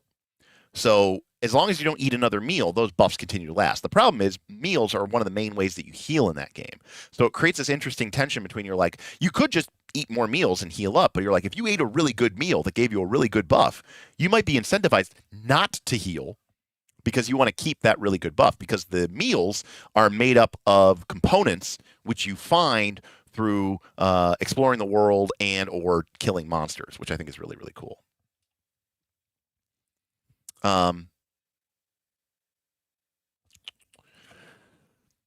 So I'm not as concerned about the simulationism, LP Curio. I mean, as many people are. I know that OSR games, including Shadowdark, tend to lean more simulationist. But again, I'm not as concerned about it as other people are. In fact, I prefer to track durations in terms of all day. I think small duration buffs are potentially very problematic. Interestingly enough, I do think they are. I think that there's cleverer ways to limit them. I don't necessarily, but I'm on the record as saying I think concentration is lame. I like having multiple buffs going. I think that's cool. That's not bad too, Sveti, with it creates a delayed trigger.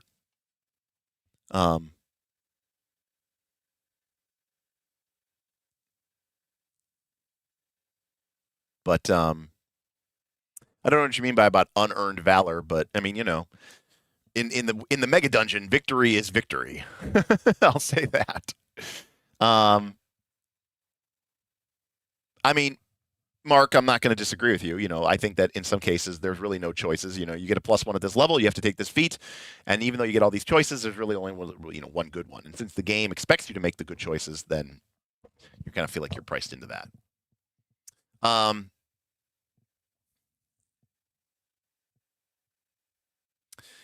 Yeah, I mean, I remember one of I've told this story before, so I apologize, but I was a player. I was a wizard, and my name was Asinius, and I was a wizard in Smith's campaign.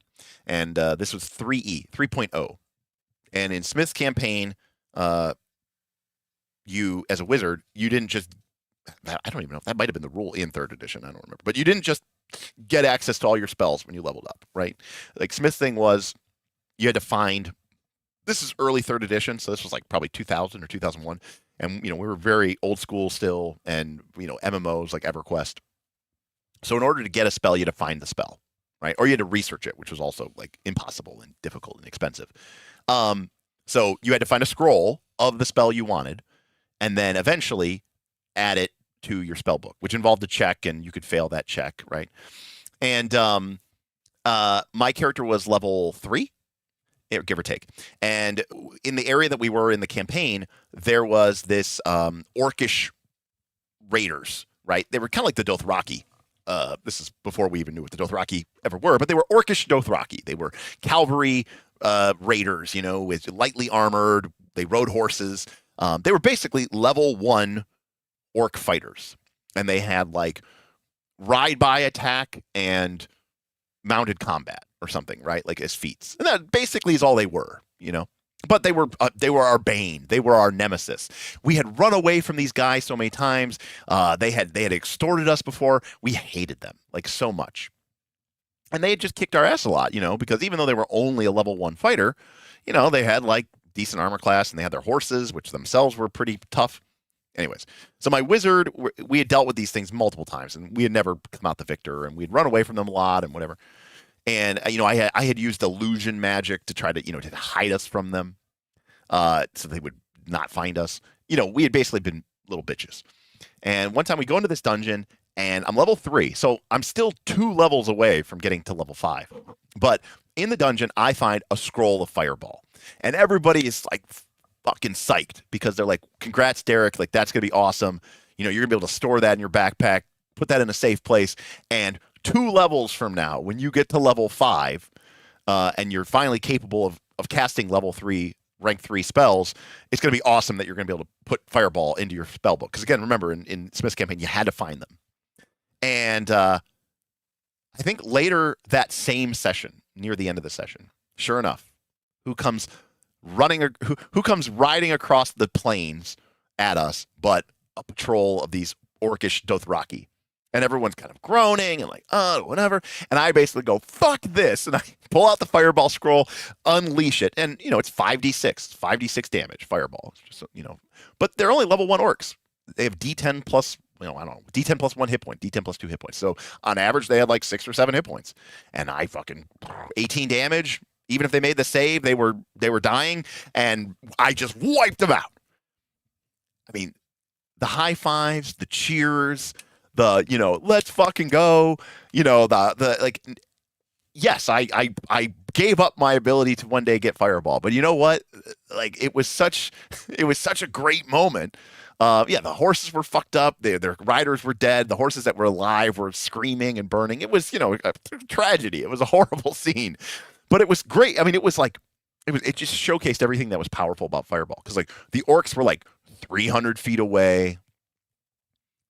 They came over this low rise, we were kind of in these, kind of like slightly hilly grasslands, with not a lot of vegetation, just a little bit of scrub here and there. And I remember it clear as day, and sort of gently undulating grasslands, almost like a steppe.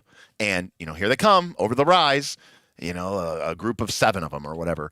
And Fireball's like, nope, it's long range, baby. That's, what is it, 400 feet plus 40 feet per level. So already, right off the rip, it's like 300 feet plus, I don't remember exactly what it was in 3rd edition, but it was like hundreds, 500 feet was like the max range, even at level 5 of a fireball. And I was like, easy.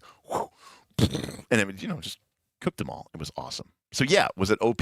Yeah, but was it awesome and amazing and like one of the greatest moments of my Dungeons and Dragons playing career? Yes. And would I've done it any differently? No. Should a mega dungeon have boss encounters every 5 level shows that are mandatory to serve as milestones? Absolutely not. Absolutely. In my professional opinion. Now, could you put those in? Could you have big, scary monsters? Yes. But the moment you make something mandatory, you kind of defeat the purpose of it, So I try to avoid those. I mean, I think that the group will decide what is their own boss, and kind of gravitate and hesitate and, kind of gravitate towards that. I don't like putting, because once you put something as like a blocker to the group and you say you must do this thing, now the game becomes about that and the players lose agency. Good night, Agile Monk. Thank you again for those gifted subs. I appreciate you a lot.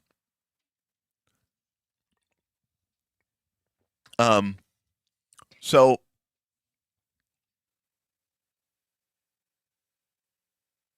again, I don't really use what I would call bosses in mega dungeons. There might be tough monsters. There might be treasure hoards, but they might be really important to something, but there should be nothing that is a single point of failure. You know,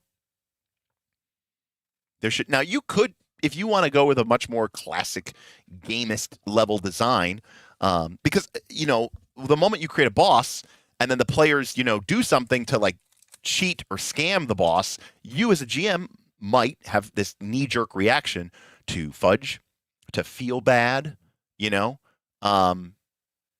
all this other stuff. So now, granted, I've talked about this before. We talked about this in our prior design structures. Am I fine with somebody give me a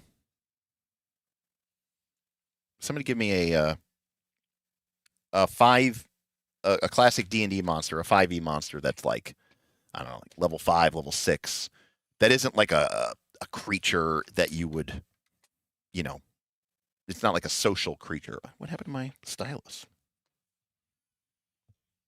We may have to shut down the...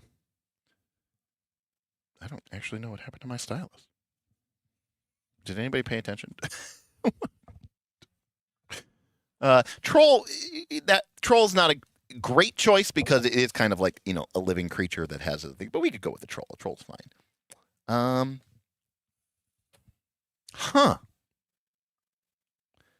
At some point in my fiddling, I seem to have whites. I think we'll go with white. White's a better choice. What's a white? Like, is that like a CR4? I don't even know what it is these days. Okay, this is bizarre. I really don't know what I did with my stylus. Okay, well, I found it. Okay. Okay, let's just assume that a white is level 4. Okay? I am totally fine with, on level 1 of your dungeon, that you could have some ancient crypt, and gleaming in the back is some, +1 sword, and this is on level 1 of the dungeon.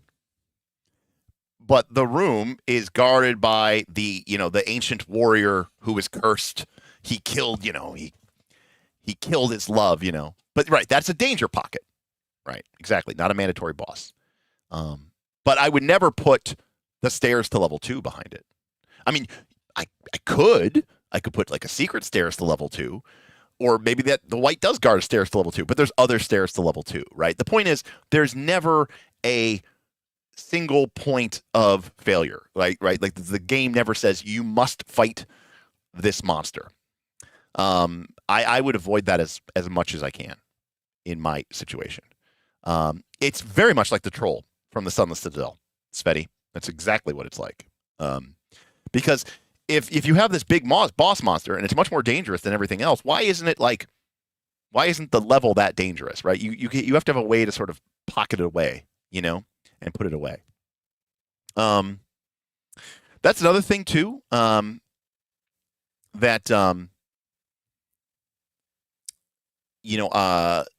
some old school concepts which I think actually have disagreed with.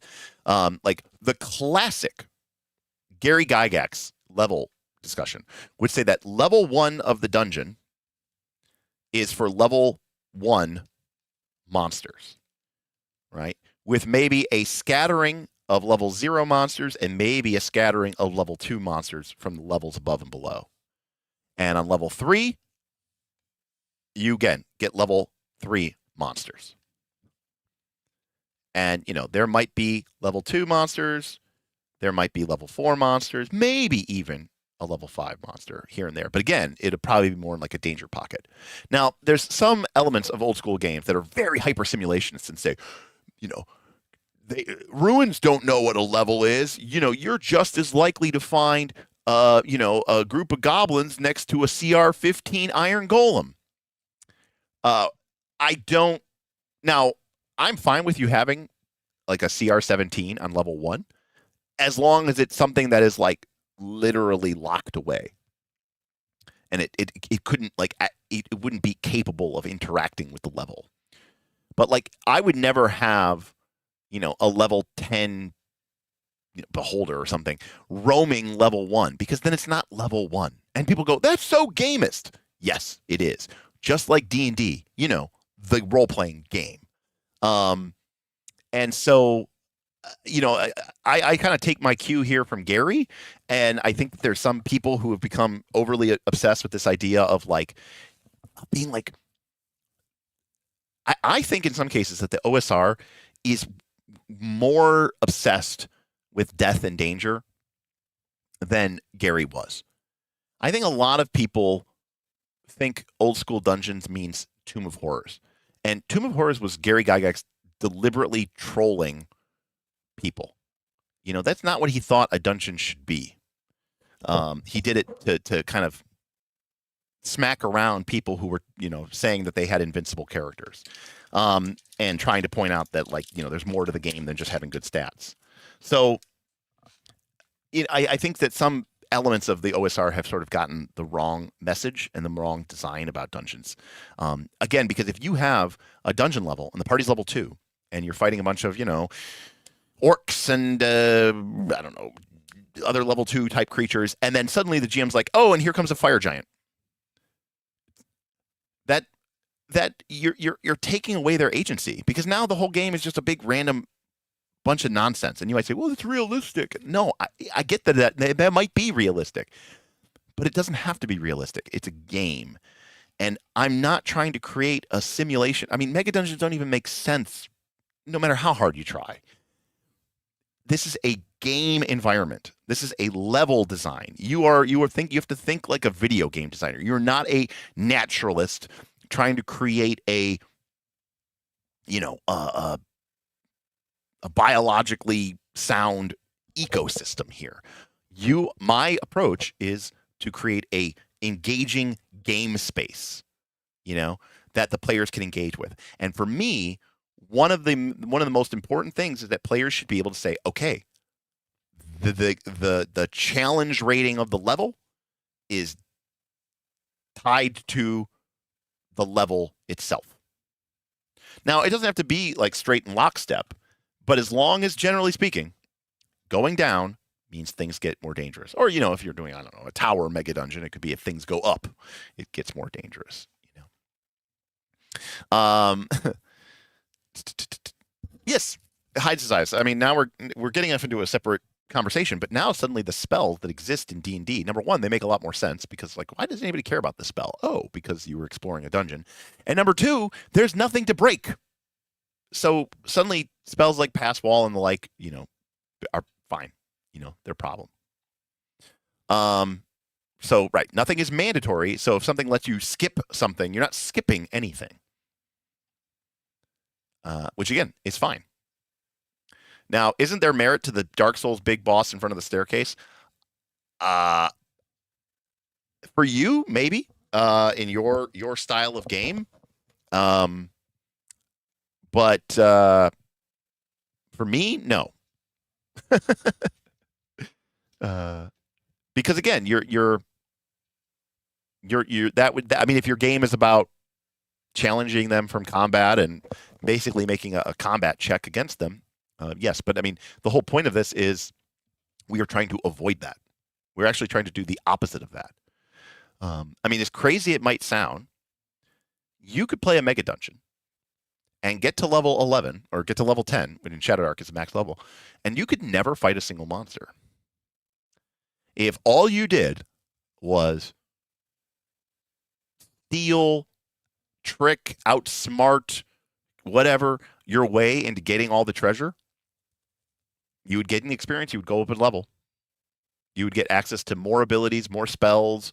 You could then use those to get better treasures, bigger treasures, more money, which would give you more experience, which would level you up again, which you could use to get cooler. And eventually you could get you could theoretically almost never fight a monster. Ever. And if getting to level 10 means beating the game to you, you have beaten the game.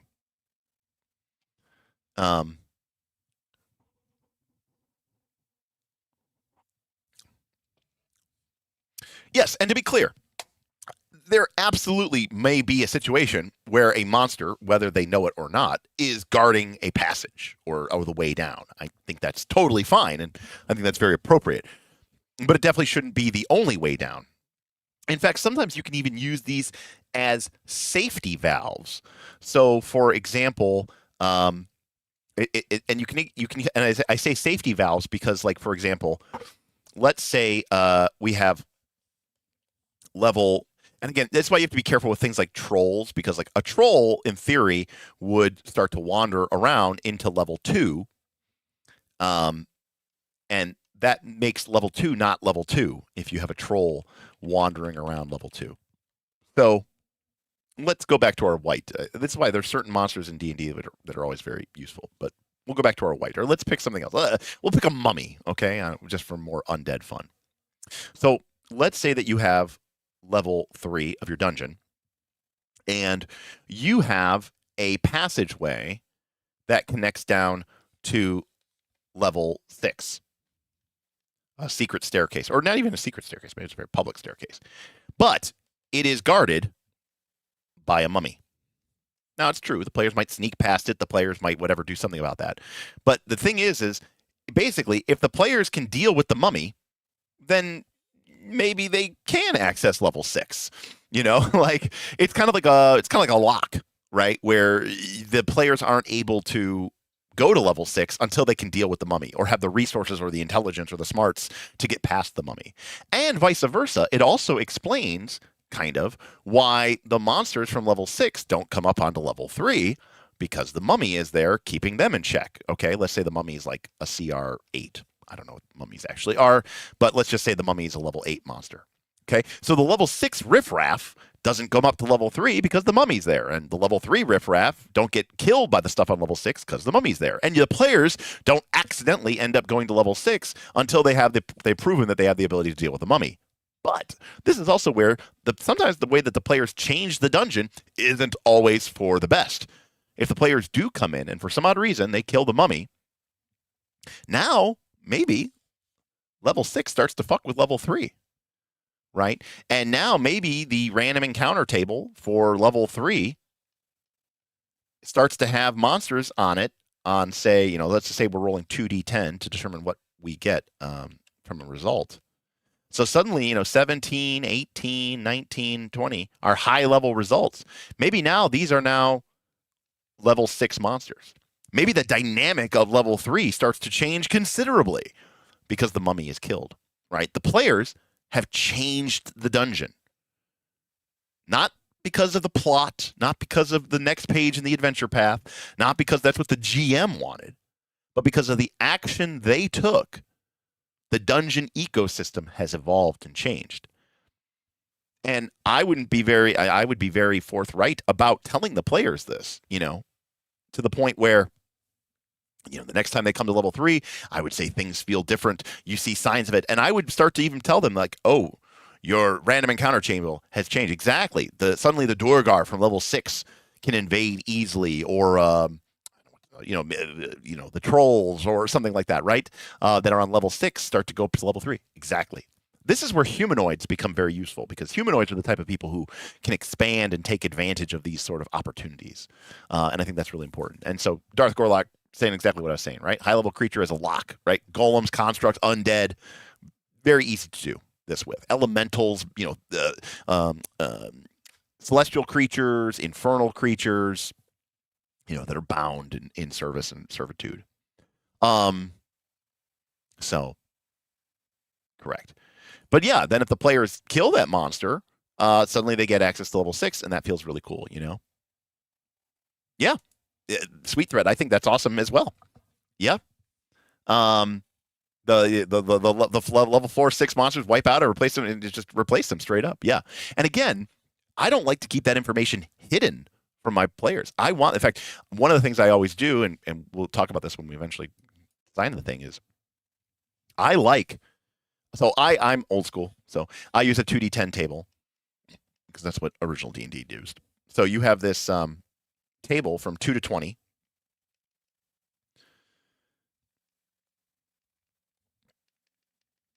And I like to give a blank copy of this to my players when they start the campaign. And typically, we might roll on some tables, or I might have them make some knowledge checks. But a lot of times, like the results around like 9, 10, and 11, those are already filled out because those are the most common things. Everyone knows that there's goblins and kobolds and rats, and zombies or whatever on level 1. That's just common knowledge because these are the most common results. But I also like to tell players that, I'll tell them something in the fiction, blah, blah, blah, blah, blah, of this thing, and then I'll say, add that monster to level 5 or to result 5, or add that to level 19. The players, as they encounter and they can go through things, I'll have them fill this out. For example, the players are going through the dungeon. They see some weird tracks in the dirt. Somebody makes a check, a knowledge check, a survival check, and I say, oh, these are the tracks of, I don't know, a carrion crawler.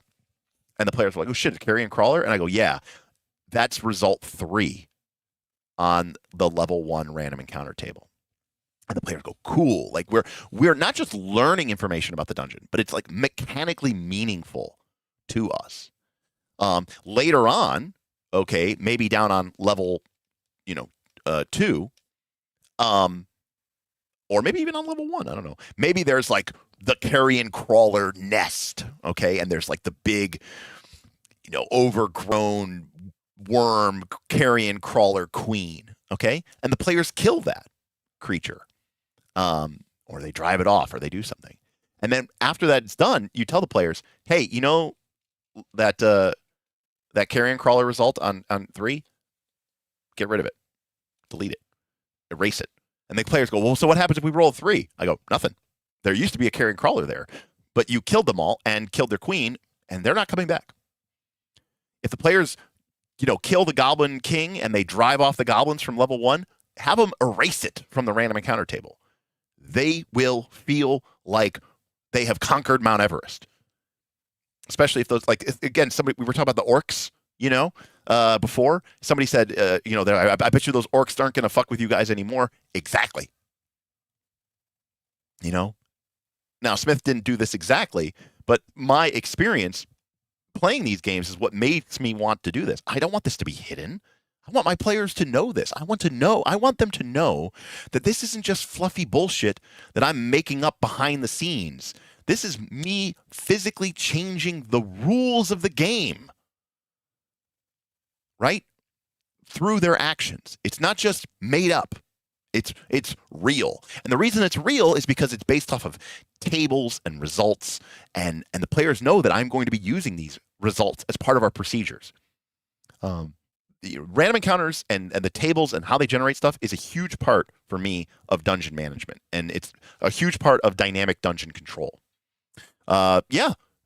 Engaging with the town, talking to locals, spending your money to hire a sage or to do research in a library, all of these things, plus it becomes really cool when the players start to get foreshadowing and hints and information about dungeon levels before they ever even get to them, right? That could be really cool too. When the players start filling out the random encounter tables for level 2 and level 3, but before they get there, because they feel like they're informed and that they're knowledgeable about that type of stuff. That could be really, really neat. That could be really cool. Also,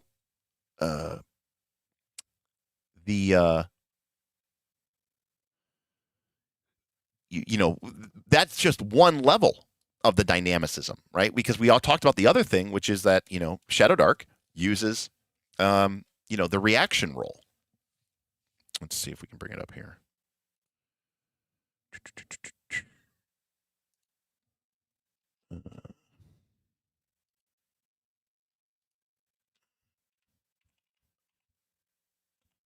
I don't remember where it talks about this.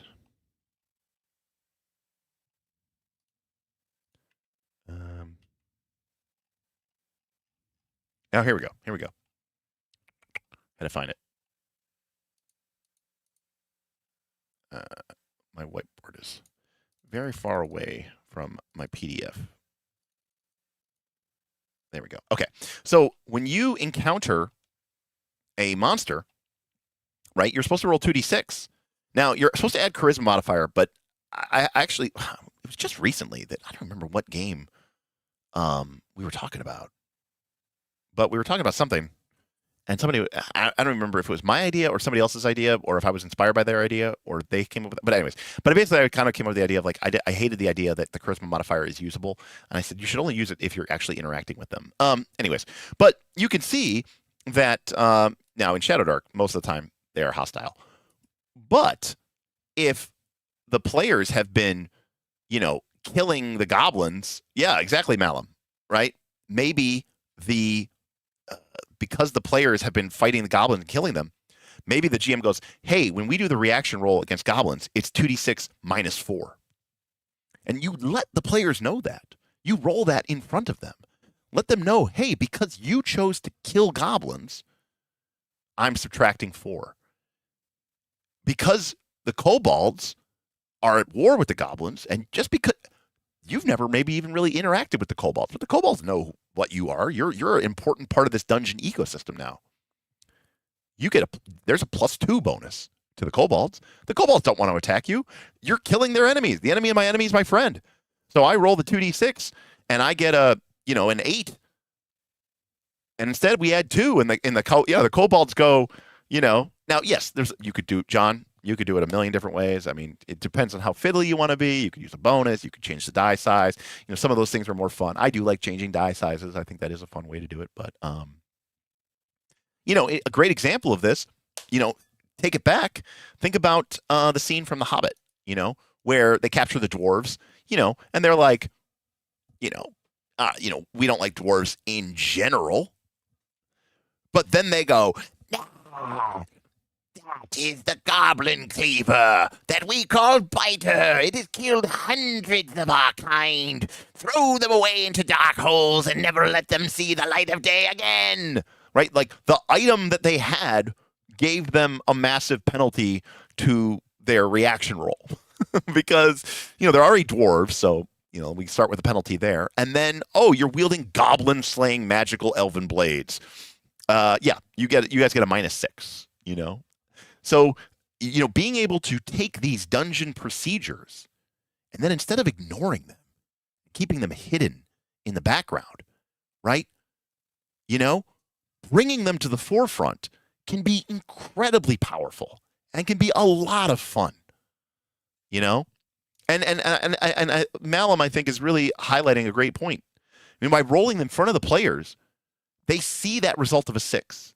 They know that should have been a random encounter. A random encounter, by the way, that they don't want to fight because it's not going to get them experience points. It's only going to drain their resources. But now, it's not a random encounter because we killed all the carrion crawlers and we killed their queen. We burned them out with fire. I say we take off and drop a nuke from orbit. It's the only way to be sure. We did that. And now they're dead. And now that encounter isn't anything. Now, granted, in the future, maybe something else takes that niche. The dungeon changes, the dungeon evolves, and something eventually does take that place, right? As the dungeon, kind of evolves. You could imagine that there might be a dungeon level that is pretty empty and vacant, and there's not a lot of results on the table. Most of it is blank. That alone, that's also a different feeling, right? Like, I kind of think about it like Moria, okay? If we were to make a random table with Moria, okay, Moria might look like this. Moria might look like this. 2, 3, 4, 5, 6, 17, 18, 19, 20. It might be like, orcs, a lot of orcs, some orcs, some goblins, and some rats. And then 7, 8, 9, 10, whatever, just nothing. Nothing. Balrog. Like Balrog. Right? That's what Moria might look like. Most of it is empty. And if you get really unlucky, maybe you might encounter some orcs or a cave troll. And then if you get exceptionally unlucky, you'll encounter the Balrog, right? That's the random encounter table for Moria, which is mostly empty, you know? Absolutely. Now, Malum, too, you can also do this with the table itself. Okay? We can have a table off of the table, right? So, for example, if we roll the random encounter, we can then roll and say, maybe you detect signs of it first before you actually encounter the monsters, right? Or you could even have a separate table where you roll like a d6, and it's signs, old, 2 to 3 signs, recent, 3 to 4. You know what I mean? Like you could have like a different result. So it's like, oh, you see the signs of those creatures. Or you could do it like a check bark, right? Where it's like you have, carrion crawler. Exactly, Nate. You might have it like this. The first time the players roll this result, you give them very vague hints of something. And maybe clever players or players who choose to investigate could figure out what it's a carrion crawler. Maybe on the second result, you give them more concrete, like it's very clearly carrion crawlers. And then on the third result, now they start getting carrion crawlers, right? There's a lot of different ways that you could do this, and we could, eventually we'll decide on a methodology and build a procedure.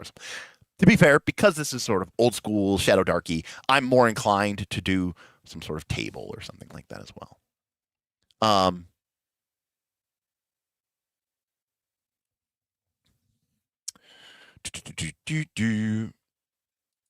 Yes, changing the table is, it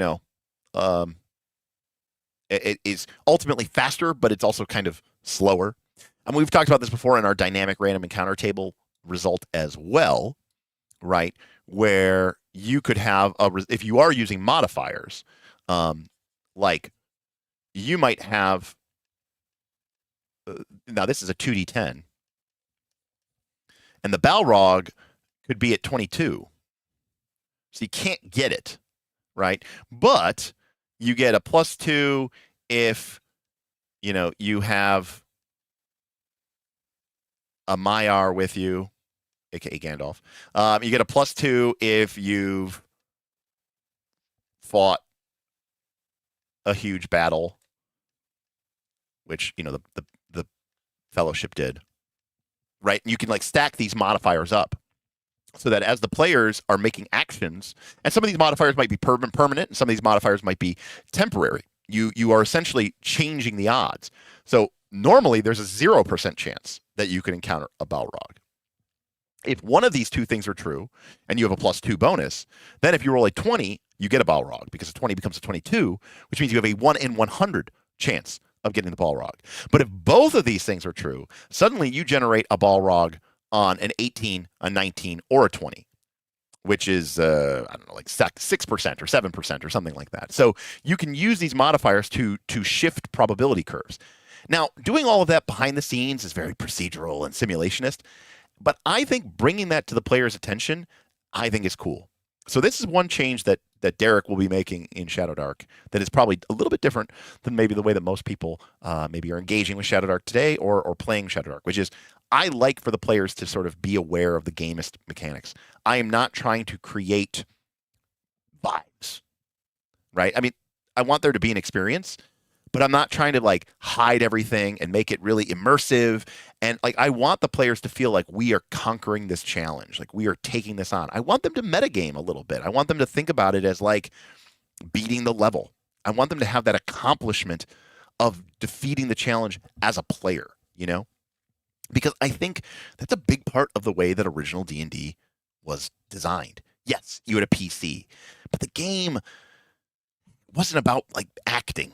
It was about like beating the game as your PC, using your PC to beat the game, and I think that's maybe something that is I mean, it's debatable, whether it's the metagame or if it's just a different way to convey the fiction. I just think it's important for me to not obfuscate the mechanics. Let me just put it that way,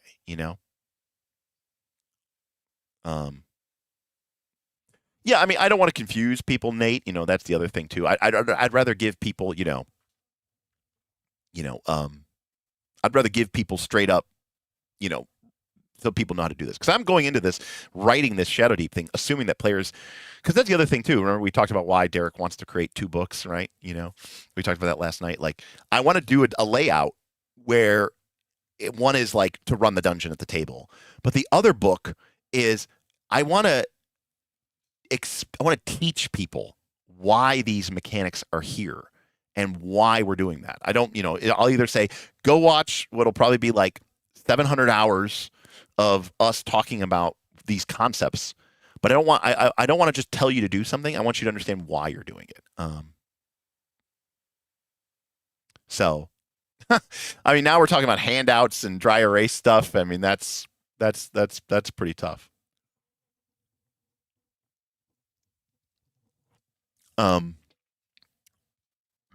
It is still going. Yeah, I mean, kind of. You know, I mean, I don't know if it's like, well, it's more like I talked about wanting Darth. I don't know. I don't think you were here last night, but I was bringing up some of my old dungeons that I have run in the past, and yeah, here they are. So, like, this is a mega dungeon in the past, and this is a big thick thing, and it's got like a lot of, you know, pages and descriptions in it. But what I had done is I made these little, you know, made these like spiral bound normal paper, take a bunch of notes, very lightweight, you know, foldable, lay flat, fold over type books to use at the table. And so basically what I'm saying is, like, if I have a core book, and if I have a core book and I want to have sidebars or passages about like why dungeons and what these procedures are designed to do and what are we trying to read, that's great information, and I want the GMs to be able to read that, but like not at the table. I think that's just taking up space and real estate in the book. So it's almost like I want to have one book that you can read like when you're in bed or you know, on the couch, and then another book that you use as a reference at the table. And everyone's like, that's the silliest, stupidest, dumbest thing. Like, no, everyone's like, oh, that's awesome. But then everybody who's ever wrote a book is like, oh my God, that's the craziest nonsense ever. It's totally not worth it. Just make one book. And I go, no, because there's 2 different ways of interacting with these products. One is interacting with them as you're sort of absorbing and learning about the dungeon, about how to run a dungeon, about why the dungeon, about the sidebars, the faction histories, the lore that you're sort of eventually integrating. And then there's the, you know, we're in the middle of a session and I don't need, you know, 2-3 pages about the, you know, the Court of Silence and the history of the Court of Silence, some faction on level 5. That's just taking up room. I'm not reading about the Court of Silence right now. I need maps, stat blocks, traps, treasures, you know, bullet point descriptions. You know, I need the tactical stuff, right?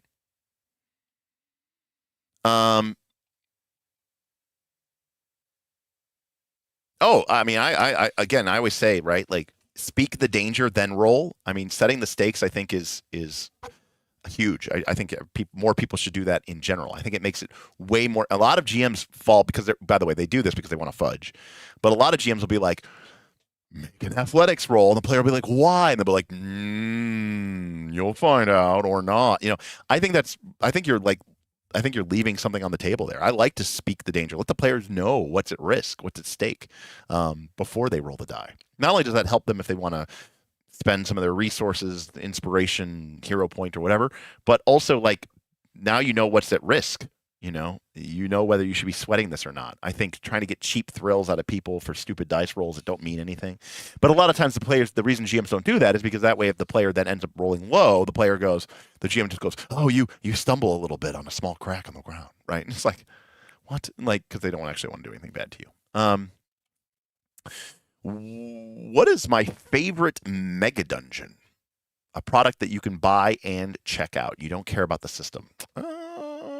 Well, that's a great question.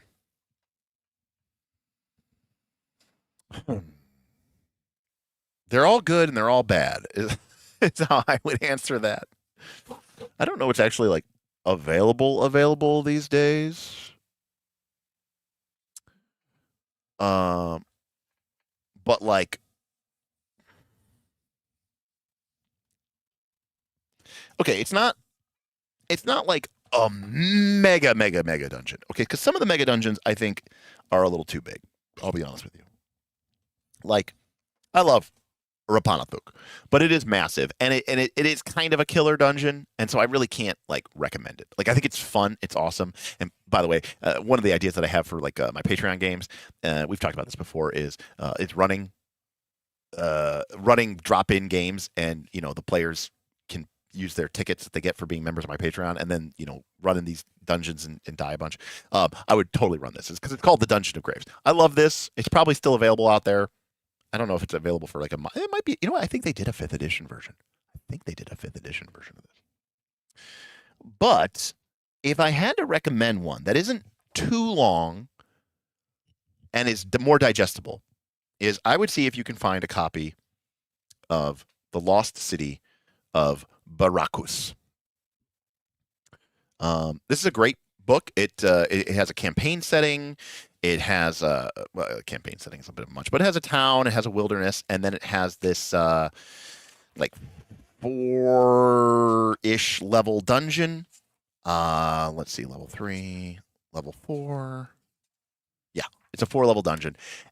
For most people, this is going to be more than enough play, but it's done very well, and it doesn't have the kind of like brutal overcoming. But Lost City of Baracus with a K, Barakus.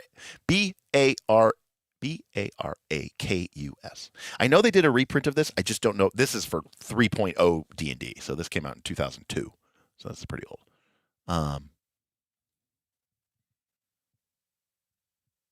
Yeah. Oh yeah, Baracus. She's great. I love it. I've run this twice. Honestly, though, I've never run it to full completion, as in like the players, got the sword. I don't remember this book. Like, there's some sort of like, it's very like Legend of Zelda, like you have to get like the 3 pendants or something to unlock the sword, and there's like a lich. I think that's the final boss. If you want to call such a thing, it's a lich. I think it's a lich. Let me see. Is it a lich? There we go. Devron. Male human lich necromancer 7. There we go. CR9. Yes. Okay. Anyways. Lich. B.A. Baracus, correct. Yeah, so Darth confirms. Yes, 100% a great idea for usability, 100% a bad idea for financial viability / feasibility. I know, but like if I'm not creating something that people can actually use, what are we even doing here, Darth? That's the whole point.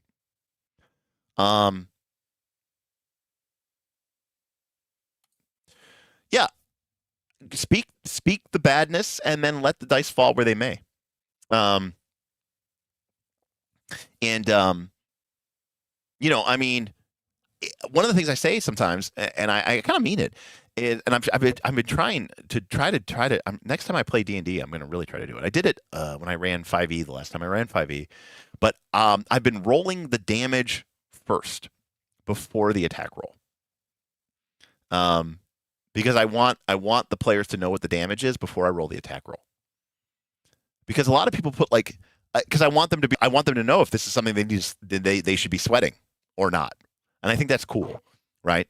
So like if I'm like, the ogre's going to bring in a massive attack that's going to deal 7 damage if it hits, or build up the language to that perspective. I especially would prefer it if the players were defending. If the players were rolling the dice, because then that feels very, very empowering to say, like, I'm going to speak this danger. It's 7 damage. It's at risk. And then you, the player, choose to take what action you're going to take. I'm going to defend with my shield or whatever. You roll your defense. And if you succeed, you've neglected or rejected. There's this weird tension where it's like, if the attack misses, we'll never know how much damage it could have done. And so we don't know if we just like deflected an incredible hit or like a nothing burger. And like there's also that weird moment where you build something really big up and you make a really big attack roll, but like, and everyone's really like leaning in on it, but then you roll minimum damage and it's kind of like, oh man, we were so invested in that die roll and it turned out to be for nothing. And so I kind of like the idea that like if I roll the damage and it's 1, we're still going to roll the die, the D20, to see if it hits. But like we're not really caring or paying attention, and I think that's correct because it doesn't matter, And I don't want to like build up the hype and then underdeliver, which is I think what happens sometimes when we make these big overtures of an attack and then the damage, and when, there's this hit and everyone's like no, and then the damage ends up being really low. I don't know. I find that very unsatisfying, but maybe I'm just weird here. Severed Ronin says the flame, the sword, the shield, and the helm. I ran it in high school. Okay, yes, that's exactly right. I knew it was like, collect the MacGuffins and do the thing. But yeah, that is it. That is awesome. Oh, yeah, that's true.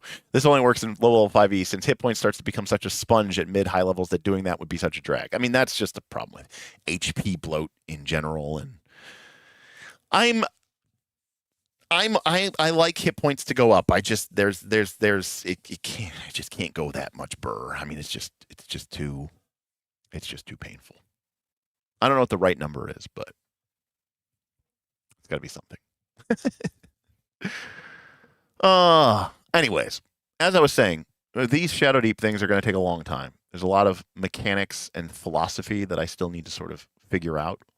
But I think we are going to have to do some work in changing some of the Shadowdark rules and procedures. Now, I don't want to change too much because that kind of defeats the purpose. But I do think that it is a pretty blank template to go on. But there is one last thing I want to talk about, which I think is really important. And I kind of hinted at this last night, and I really want to reiterate this before I go, which is about rewarding, about the rewards. And the thing that I think is really important to realize here is, quick little side note, is a lot of people have been really excited about Heroic Deeds, which is a game from Garblag Games. It's its own unique system, uses D12s. He's working on a 5e conversion. Very cool. And a lot of people are really excited about this, and they're right to be so, because the game uses this diegetic progression. What does that mean? It means that you don't get a feat from leveling up and taking it. Hey, my character has never charged once in the entire game. And then you level up and you're like, I'm going to take the sudden charge feat. And now I'm suddenly really good at charging. You're like, but you've never charged. We've never even seen you charge. What Heroic Deed says is, hey, every time you charge into combat, mark this deed. Once you've marked this deed 5 times, you immediately, instantaneously, regardless of leveling or whatever, you get sudden charge. Your reward for doing the charging in combat is that you get this power. It's very satisfying because it puts a lot of the agency in your hand. One of the key advantages, but mistakes, that people make with old school games, I think, is you look at something like the fighter. In Shadowdark, when the fighter levels up, you roll 2d6. And you basically get weapon mastery with an additional weapon type. What does weapon mastery do? It just gives you a bonus to hit and damage. So it's just a simple numerical bonus. You get a +1 to hit. So again, simple numerical bonus. You get a +2 to one of your stats. Again, all that's doing is adding +1 somewhere. You choose an armor and you get +1 AC from armor. Again, just a simple numerical bonus. Or you choose one of these bonuses. Okay? Point is, these are very boring. But what people don't realize is that this is just giving you a blank slate. What I think people miss is that if you play this game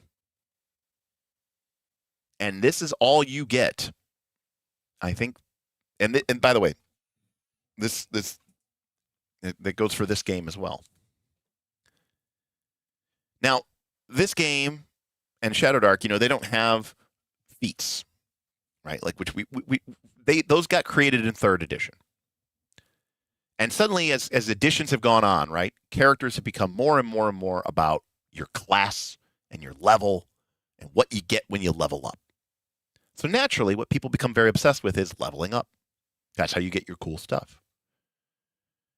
What you have to realize is the thing that makes these games, in my opinion, successful is that your character needs to advance in ways that aren't dictated by your level or your class. You need to advance diegetically. Now, Heroic Deeds literally has a system for this, but what I'm suggesting is that in an old school game like Shadowdark, the random items that you get, the magical treasures that you get, but not just the magical treasures that you get. Okay? It could be that you train with the one-eyed master. Okay? Your character gets, a boon granted to them by a deity for cleansing their shrine. The group frees a group of pixies that were captured by hobgoblins, and the pixies bless them with the woodlands, the grace of the woodlands. The players need to advance and gain cool, fun abilities. They could be extraordinary abilities, they could be magical abilities, they could be supernatural abilities. But you need to advance more than just these boring ass basic stuff. If all your character does is get more numbers and a little bit more hit points, this is the most boring thing to do. Instead, this is the framework that allows our character to gain those other cool abilities. Now, the level and the scale of those abilities will dictate what kind of campaign you're running. Is your character getting a cool little trinket, or are they getting the ability to fly into a sun? But one of the mistakes that I think people make, which I think the OSR sometimes misses misses the point here. A lot of OSR items I've noticed can be not so much in the Shadowdark book, but in a lot of OSR games, a lot of the magic items even that you can find are stupid. They're pointless. They're dumb. It's like a snuff box that always tells you the time, or a pair of dice that insult you. They're almost silly and stupid, and it kind of like leans into this kind of like weird anti-serious, like, I don't know, this grim dark kind of mantra. I think D&D is about getting fun, weird, cool items that actually do stuff. But what I'm suggesting is that we should try to avoid as much as possible things that simply make our numbers go burr. Because that's what our class gives us.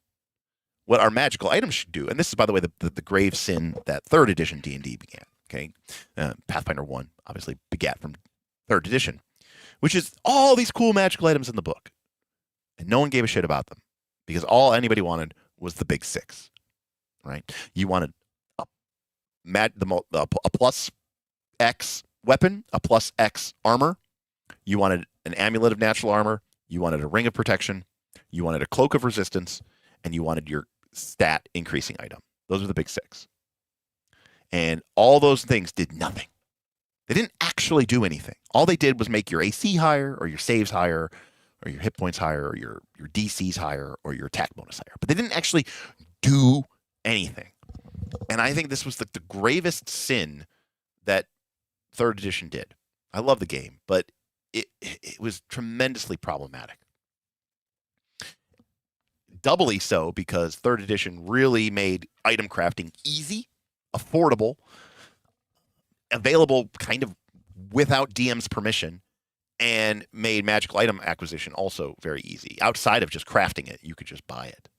So, I think one of the things that we have to kind of really focus on here is, like tying tying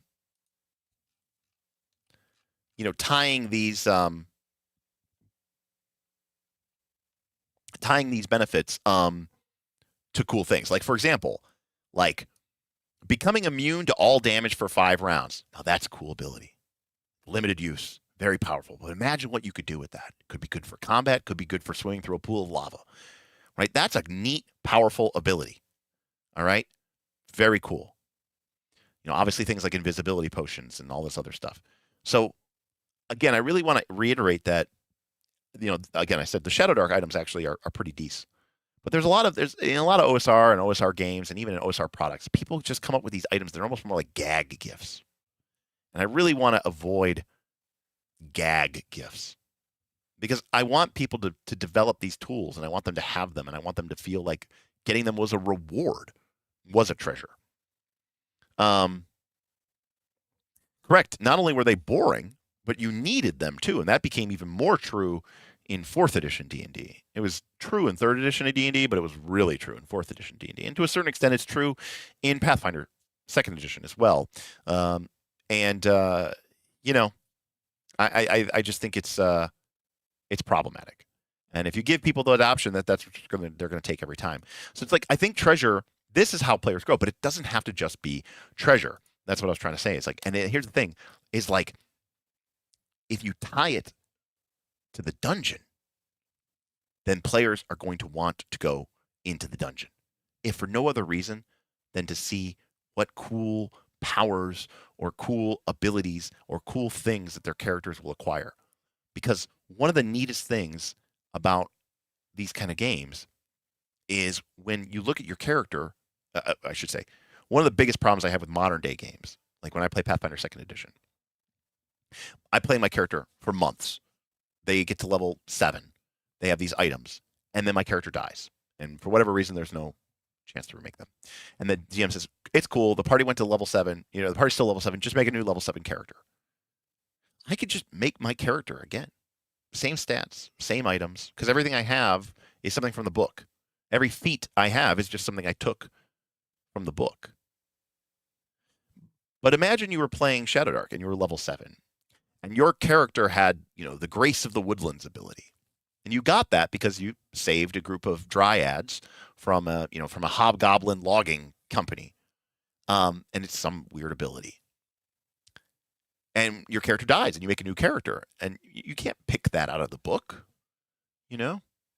What are you going to do? Go to the GM and say, hey, can I get my Grace of the Woodlands ability back? And the GM's going to say, no, your new character didn't save the dryads from the hobgoblin loggers. And you go, oh, man, damn. That sucks. I guess having my character is cool, right? I like each character to truly be a unique expression that you can't just build. You have to experience it. What's that line? I don't want to misquote it. It's from Jameis from Dune about the process.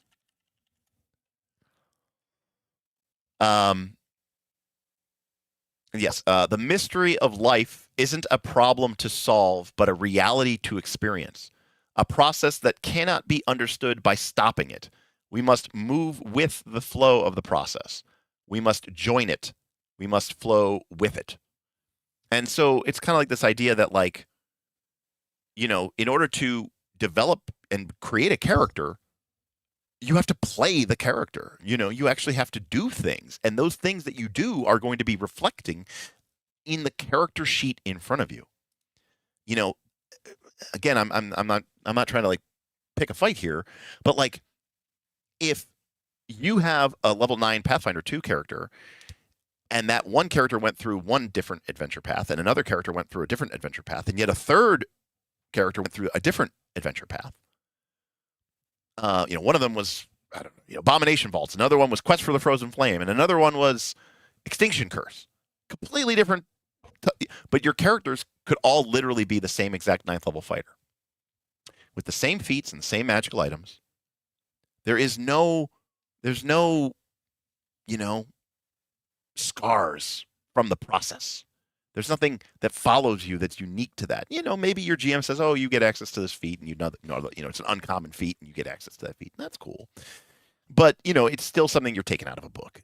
And I just like in my game, for you know, when I think about how I want to react or work with Shadowdark, this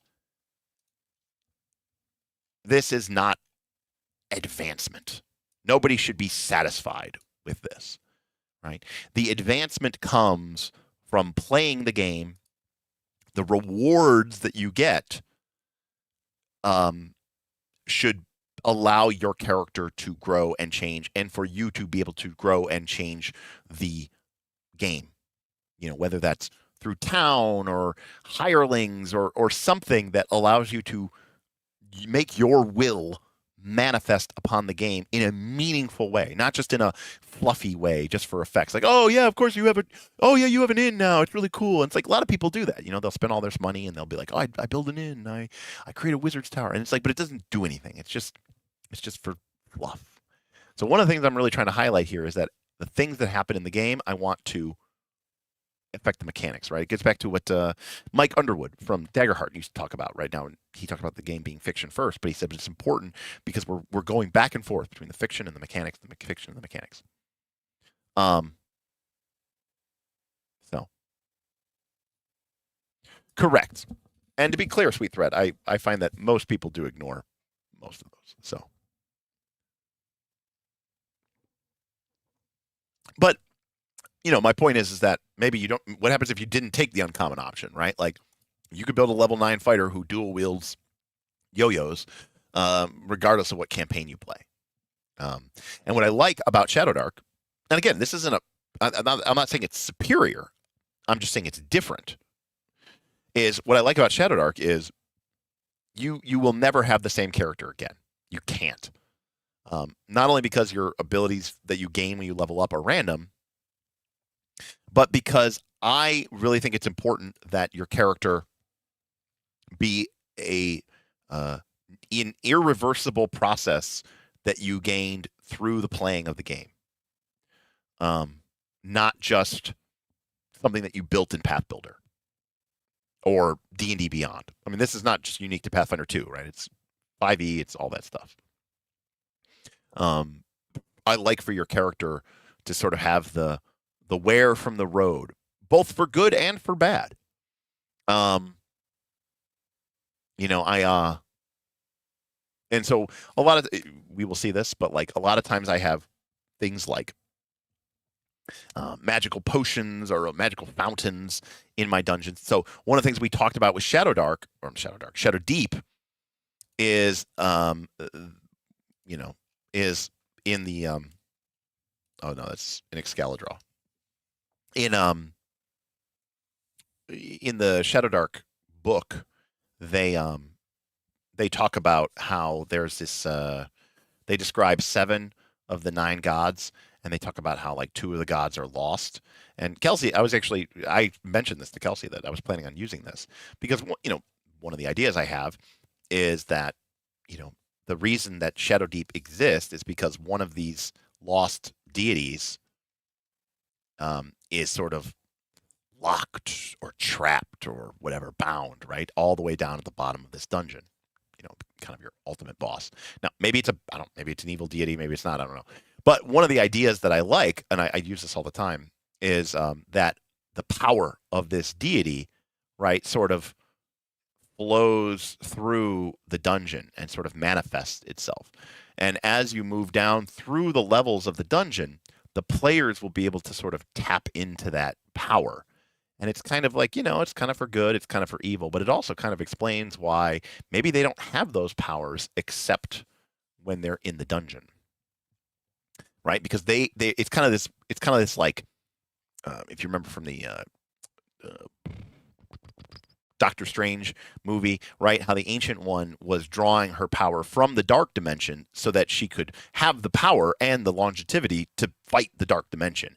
It's kind of this like, you kind of almost need to draw upon the power of the darkness in order to hold back and defeat the darkness. And of course it is Shadowdark. There's kind of this we can kind of lean into a little bit more of the evil, the corruption. There's kind of a Diablo-esque feel to that. And I really like that ability because now the player isn't just leveling up, right? They are interacting with the dungeon. They're making it become part of them, and especially when these things might be random. What power or ability that you get. And I've had players before when I've had these things who are excited. Now, I don't think you should ever be like trying to die, but they're excited when their character does die because they get to make a new character. And the reason why they're excited about making a new character is they can't wait to see what random stuff their new character is going to get. Because their new character doesn't just start off with the same stuff their old character was. No, their new character starts off at level 1 with none of these abilities. But now their new character has an opportunity to maybe engage with the fountain of dark power. And before, you get to roll once. And their old character gained the ability to like teleport through the shadows. But their new character maybe gets something completely different. And they're like, that's really cool. it's also something to be said about, like, you're playing a character and, you're a fighter and you have this idea of what your character is going to be. And then suddenly, when you drink from the fountain of dark shadows or dark power or whatever, you gain the ability suddenly to teleport through shadows. And you're like, wow, this really changes everything about my character. And that's really exciting to me. That's why we roll dice. We roll dice because it's going to create unexpected results. This is just doing that on a macro level and allowing that to sort of, expand beyond that. So, all right. Everyone, that's going to do it for tonight. Again, I'm home for months here before Origins, NightCon. Even then, that's just down in Columbus. It's going to be me jamming games with my patrons. It's going to be amazing. I'm I'm so psyched. I'm going to play. I don't get to play, so I want to play. I want to play games. I want to play board games. I want to play board games. I want to play role playing games. I want to play fun, con party games like Fiasco and Quiet Year and stuff like that. I'm really looking forward to it. And then I might not have anything after that because I might not go to Gen Con, and I'm probably not going to go to Vegas again. I might, but it depends on how the money goes. But obviously the money's been a little tight. So if I do go, it'll be again pretty low key. What kind of game should I prep for Origins? Yes, I mean it takes all comers. I have to send you our spreadsheet. We again, because as you may not know, right? I bought a room, right, just for us, so we have our own dedicated play space. I know that we're going to be bringing role-playing game. I'll send you the link, Jess. Role-playing games, board games. People are talking about doing some Magic drafts. I mean, we're not picky and choosy. We like our games. And a lot of people, which I'm super excited about, because I don't like one shots, but a lot of people are like going, hey, wait a second. We kind of all agree that we all kind of just want to play games with each other. A lot of these people have played games with each other before, online or even in person, because they've played at previous Origins together. So they know the quality and the caliber of these people. They're not just randos. And a lot of people are like, but because we kind of have this captive audience, they're like, I could run like a mini campaign. They're like, I could run like a 3-shot or a 4-shot and just run one session a day for 4 days. But now suddenly people are like, oh, that sounds really cool. That sounds really great. And there's a part of me that kind of wants to, again, I am running it, so I can't overstretch myself. I know I just want to be like selfish and just play games all day, which, I'm sure Bob will do. But there's a part of me, I've said this before, like one of my like holy grail gaming moments was the first time I played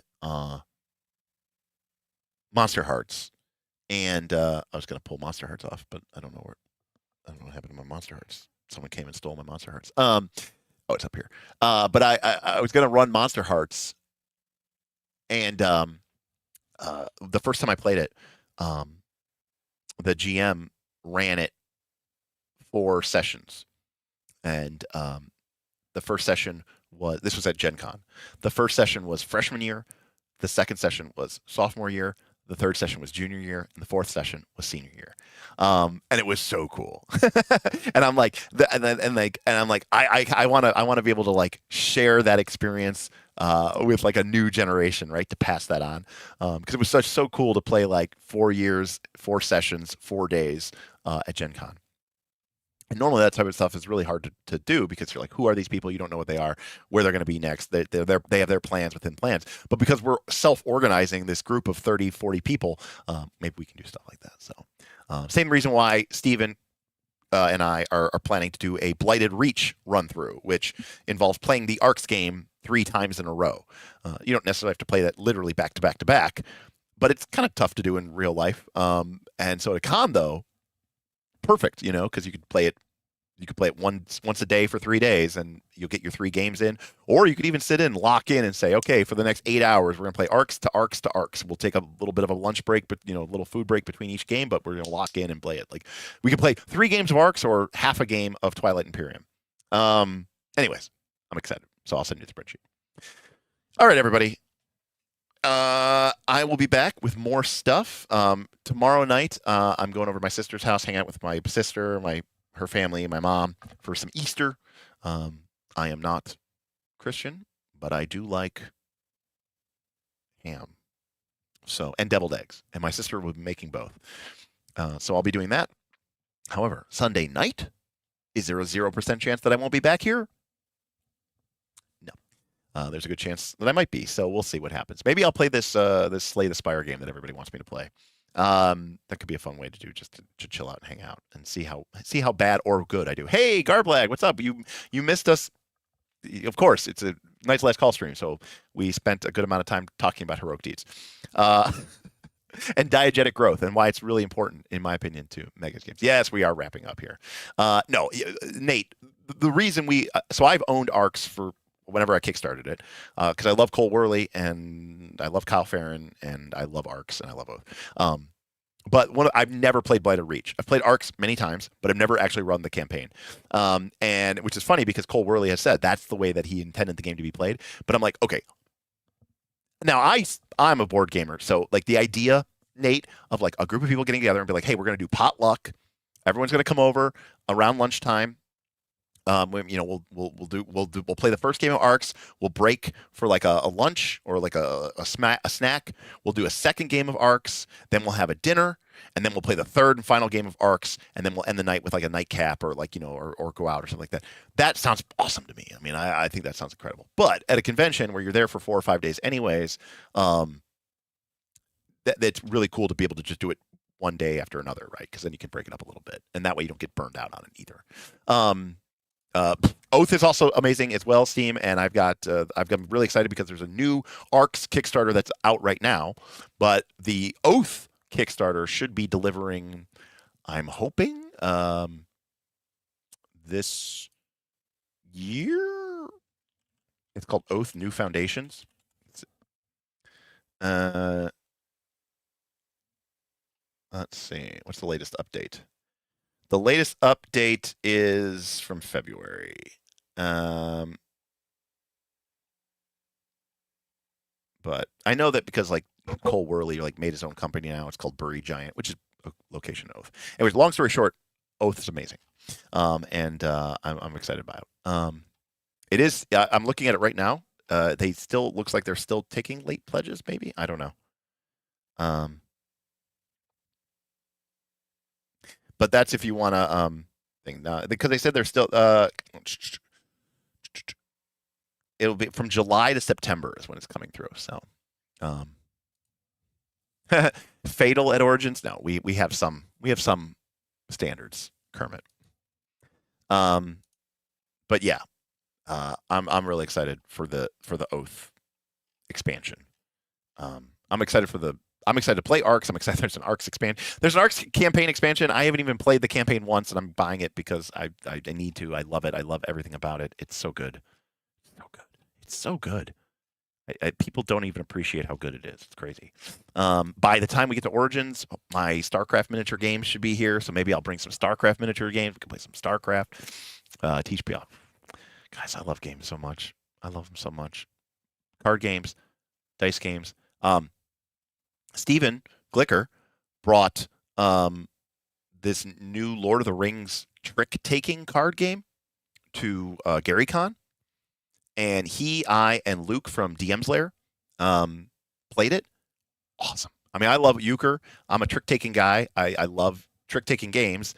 I love ARCs. That's what made me think of it, because ARCs is a trick-taking game, of course. And we played this Lord of the Rings trick-taking game. It was so good. And I found out that was the Fellowship of the Ring. They've already had the Two Towers game is already out. So I want to buy those. I want to bring those to GaryCon or to Origins. So, Jess, it is on my to-do list, but I did a sort of video vlog series while I was at GaryCon. I took a bunch of B-roll footage of tables and people and events, and I did some like talking and voiceover. I wanted to do some interviewing, but I didn't really get a chance to do it as much because people were actually pretty busy just gaming, and I didn't really want to just stop them and bother them. Like I brought like a microphone and everything, like I was going to interview people, but I didn't really get to it. But there is sort of me kind of like living in the moment. So I don't know that it's like I don't know that it's like useful content, but it might be good content. I don't know if that makes sense. It's more of like it's more of a vlog style than it is like I wrote a script. I'm trying to make this point. Here's 12 minutes on the dot. Talking to the head. Talking to the camera. Do you have this problem in your D&D game? It's more of stream of consciousness while things are happening around me. It's a little messy. It's a little, whatever. So it's kind of more of like a Casey Neistat. I don't know if anybody watches Casey Neistat, but Casey Neistat, Peter McKinnon, Matty Hapoya style vlog video, which I kind of want to do more of. Like I know Bob Worldbuilder does that thing where he like reads his script out in the woods. I don't. Basically, I want to avoid scripts. That's the long and the short of it is, as much as possible, I want to avoid scripts. Maybe I have jot some ideas down, but I want to avoid scripts, and I just want to. And I don't necessarily want to have like these laser focused 12-minute videos. I mean, maybe I should do that, but I kind of like the idea of maybe trying to do something with like more of a vlog style. And for no other reason than, I do like photography and videography, and I like camera work and stuff like that. So it gives me kind of an excuse to be a little bit more creative in that endeavor that I don't necessarily get here. So, anyways, yes, but of course the story of Gary Kahn is the story of Stephen Glicker and him in the auction. But there's my little diatribe as well. All right, everybody, have a great Easter. Hope to see you soon. And again, I'm going to be around Tuesday. We're going to be doing some. We're going to be hyping up Northern Reaches because we're going to be launching season 4, and I'm really excited to do that. And we'd love to get some people on there. Thank you to Mark for the super chat. Appreciate that you appreciate the player agency. Shout out to Junderlin for supporting more Shadowdeep. Love you, Junderlin. Thank you so much. Thank you, Agile Monk, for the gifted subs. Thank you, Scotty Fourier, for the super chat and for confirming the expert level range. Thank you, Boothby, for loving these streams. I know first looks aren't your thing, so I appreciate that you're getting into some of this dungeon design with me. And then shout out to Darth Gorlock with our big $50 tip to kick us off. And London Station, who got us rolling with a $2 super chat. Not a lot, but it ain't nothing, and I appreciate that, especially since every dollar counts. And thank you to everybody who subscribed with Prime. As a reminder, if you do have Amazon Prime, you can go over to twitch.tv/nightslastcall, and you can support us for free once a month. You can throw me a couple of bucks. It doesn't cost you anything. It just takes the money directly out of Jeff Bezos' bank account and gives it to me. Give it to somebody because you paid for it, whether you use it or not. So it's part of your Amazon Prime subscription. You might as well give it to some lucky streamer. So thank you so much. Again, enjoy your holiday if you celebrate. Otherwise, I will see you next time on Knights of Last Call. Peace.